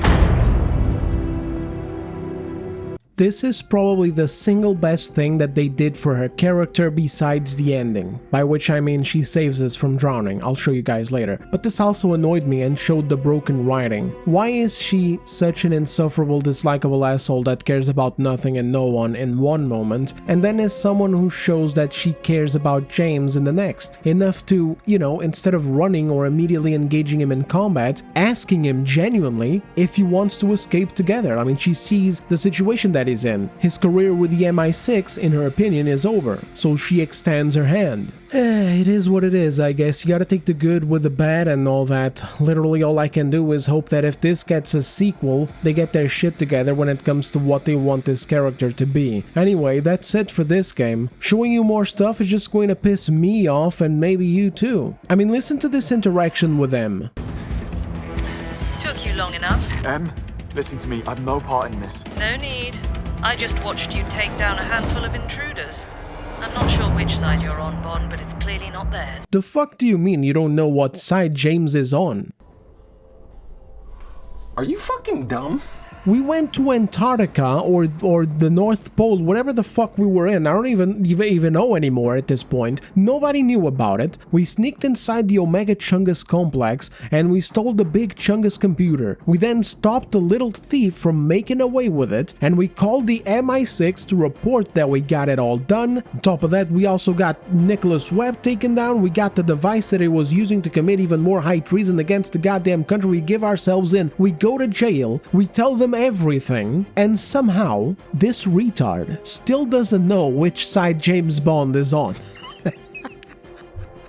Brother, I'm serious. Who wrote these characters? Listen, can I make a little request? Here's what you do for 007 Second Son or whatever to be amazing. You promote whoever wrote characters like Greenway, Monroe, and Q, and you fire whoever wrote M and Moneypenny. And then the writer for Isola, you put that one on notice. You tell them to get their shit together or they're out.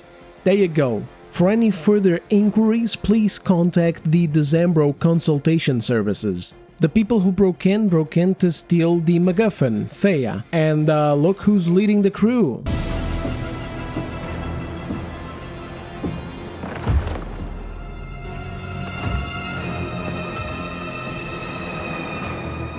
James. Oh, James, I was hoping that you'd try and save the day. Tell me, how do you like the new look? You grew a spine. Well done. You sobbing. You're killing me. Come here. You've had quite the run, haven't you? My father, dead. The truth out. My legacy, my inheritance, all gone. All except for good old Thea here, eh? Luckily, I had a host of buyers already lined up. Each one more unsavory than the last. And it's all thanks to you. How does it feel, James? How does it feel to really make a difference? James. It's all right. Do what he says. Go on. Do what James tells you.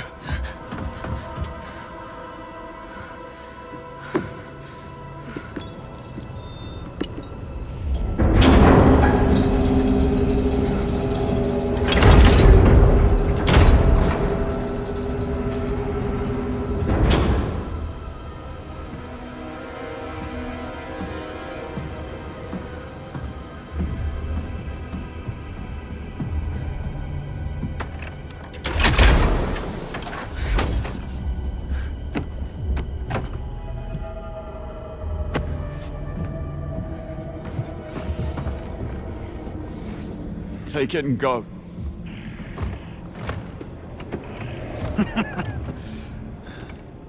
I'm told my father died in your arms. It's not fair, you know. You hogging all the fun. Bleeding out. Okay, I've got her now. I've got her. Damien's only escape is through the tunnels. I've slowed him down, but it's up to you to stop him. Whatever it takes, Bond. Damien. Our boy got hit in the face by 3 tons of steel pipes. Let's watch that again, by the way. And somehow he's still alive and kicking, you know? Yeah, I gotta hand it to the guy. He's not very interesting, he's really just a nutcase, but my goodness, is he persistent. Also stupid, for some reason he doesn't take out James. I guess you could say it's a nitpick, and yeah, of course it is. It's more interesting to have a boss fight later, but whatever. It's just, fine, whatever, I'll stop complaining. Let's just move on. So we get the boss fight with him, which is just like the last one with a blonde guy, where he's walking around and you hack things and you damage him. There you go, congratulations. We take him out and then the final scene plays. It's end of the line, James! You have failed! Everyone around you!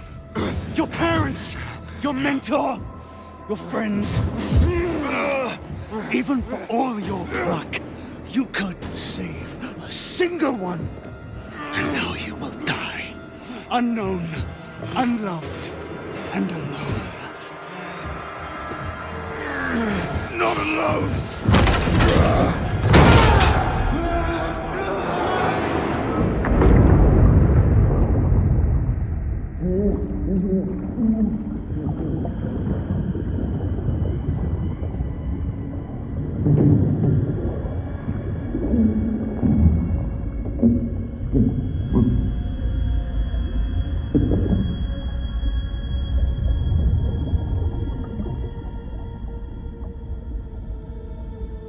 There we go, boys. That's it. This is where Isola had her Catwoman moment where she goes after her prize, the MacGuffin, and then changes her mind, shrugs, and saves James Bond too, showing that there's at least some degree of care in her that is genuine, rather than just playing for sympathy or using him for, well, his ability to get everything done while she sneaks around behind him. It was frankly not a bad moment, it's just too bad that she's handled so inconsistently throughout the game. It cripples the character needlessly, and even though she feels feels too weak to be a girl boss, as the name implies, I do understand somewhat where people come from. It's because some of the traits that usually result in girl boss characters and their failure to appeal to an audience are seen here. It's that thing where a female character must appear distasteful in order to reflect independence and strength, as if vulnerability or relatability are bad traits to use because they make the character too accessible. I think that's stupid, but again, the worst part is that it was handled poorly. Greenway could have ended up being a character that people absolutely hated too,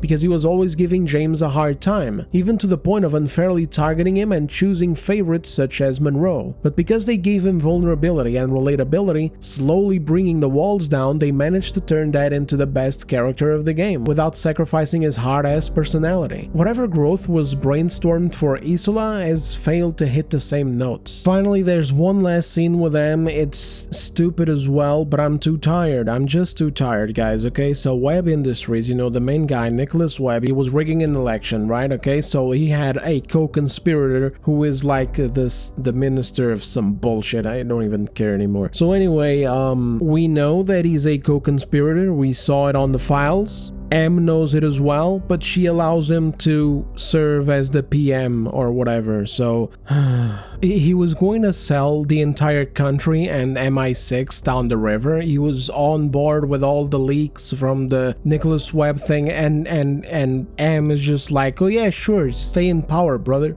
Ah, but Dez, it's like a spy thing, you know what I mean? It's like a power game and like a cheeky, like, you know what I mean? Like under the tape. I don't care anymore, guys. I just want to leave, okay? I just want to leave. I'm too tired. Bada bing, bada boom. Congratulations, you're the newest agent, 007. You're also the only agent because all of your homies either died or dipped. If any of them returns in the sequel like Ashley and Mass Effect, like, I am a Spectre too now, I'm going to crash out. So that brings us to the end of the video. So real quick, as a recap, we had gameplay issues that made the game too easy and too restricted. Possible solution would be to just get rid of the Hitman Foundation and replace it with something more James Bond-like, or build upon it and change the mission structure. We also have tone and presentation problems that potentially also stretch into game design problems, and I believe part of them come from the developers wanting a teen rating on the game. They need to get rid of this. Get the stupid-ass teen rating idea out of your minds and go for a mature rating. It's James Bond, not Johnny English. Give us proper dialogues and give us proper stakes. I'm not trying to play Nickelodeon 007, I'm trying to play actual 007. Writing issues are the freshest on anyone's mind who watched the video without skipping to spoilers, so I'll skip that. Just more Greenway and Monroe and less bland garbage. Also, please fix Isola. But all in all, I didn't hate this game, I just hate the price I paid for it. There's things they can definitely improve to make it a much better and well-rounded experience, and I'd like to see IO do that, because this game does have an impressive production quality that frankly rivals Sony's, and that's something we don't often see. Usually we only get that from like Rockstar, CD Projekt Red, maybe, I'd also like to say Remedy, because of Alan Wake 2, but I haven't really played that game and I heard that it's ass, so I don't know. It was nice to see Capcom come out with high quality with Resident Evil 9 and of course Crimson Desert 2. Basically, we just need more games doing this to decentralize this idea that only Sony is capable of making games that have high production quality, even if production quality isn't the most important thing in a game, as 007 First Light proves. But we also need the games to be better, man. We desperately need the games to be better, because when you're doing high quality stuff like this, when you're going for high production, it costs a lot of money. And then if it's not selling like hotcakes, it becomes a massive problem. There's still value to be found here in this game, I just wouldn't recommend it at its current asking price, and therein lies the problem. But I'd also like to not see them fail. It would be nice to see them manage to develop a sequel that improves upon every aspect and delivers a much better package at a hopefully more consistent level too, like not taking 7 years to develop, not taking nearly as much money as this one took, so on and so forth. With that said though, I am out. This is probably the longest damn video I've ever made. In fact, actually that is confirmed by now. Best of luck to me and my small Chungus PC on the rendering process, and yeah, thank you all very much for watching. I hope you guys enjoyed the ride. Please like the video if you did, and hey, subscribe for much more on game breakdowns, discussions, and random funny internet stuff. See you guys on the next one. Take care.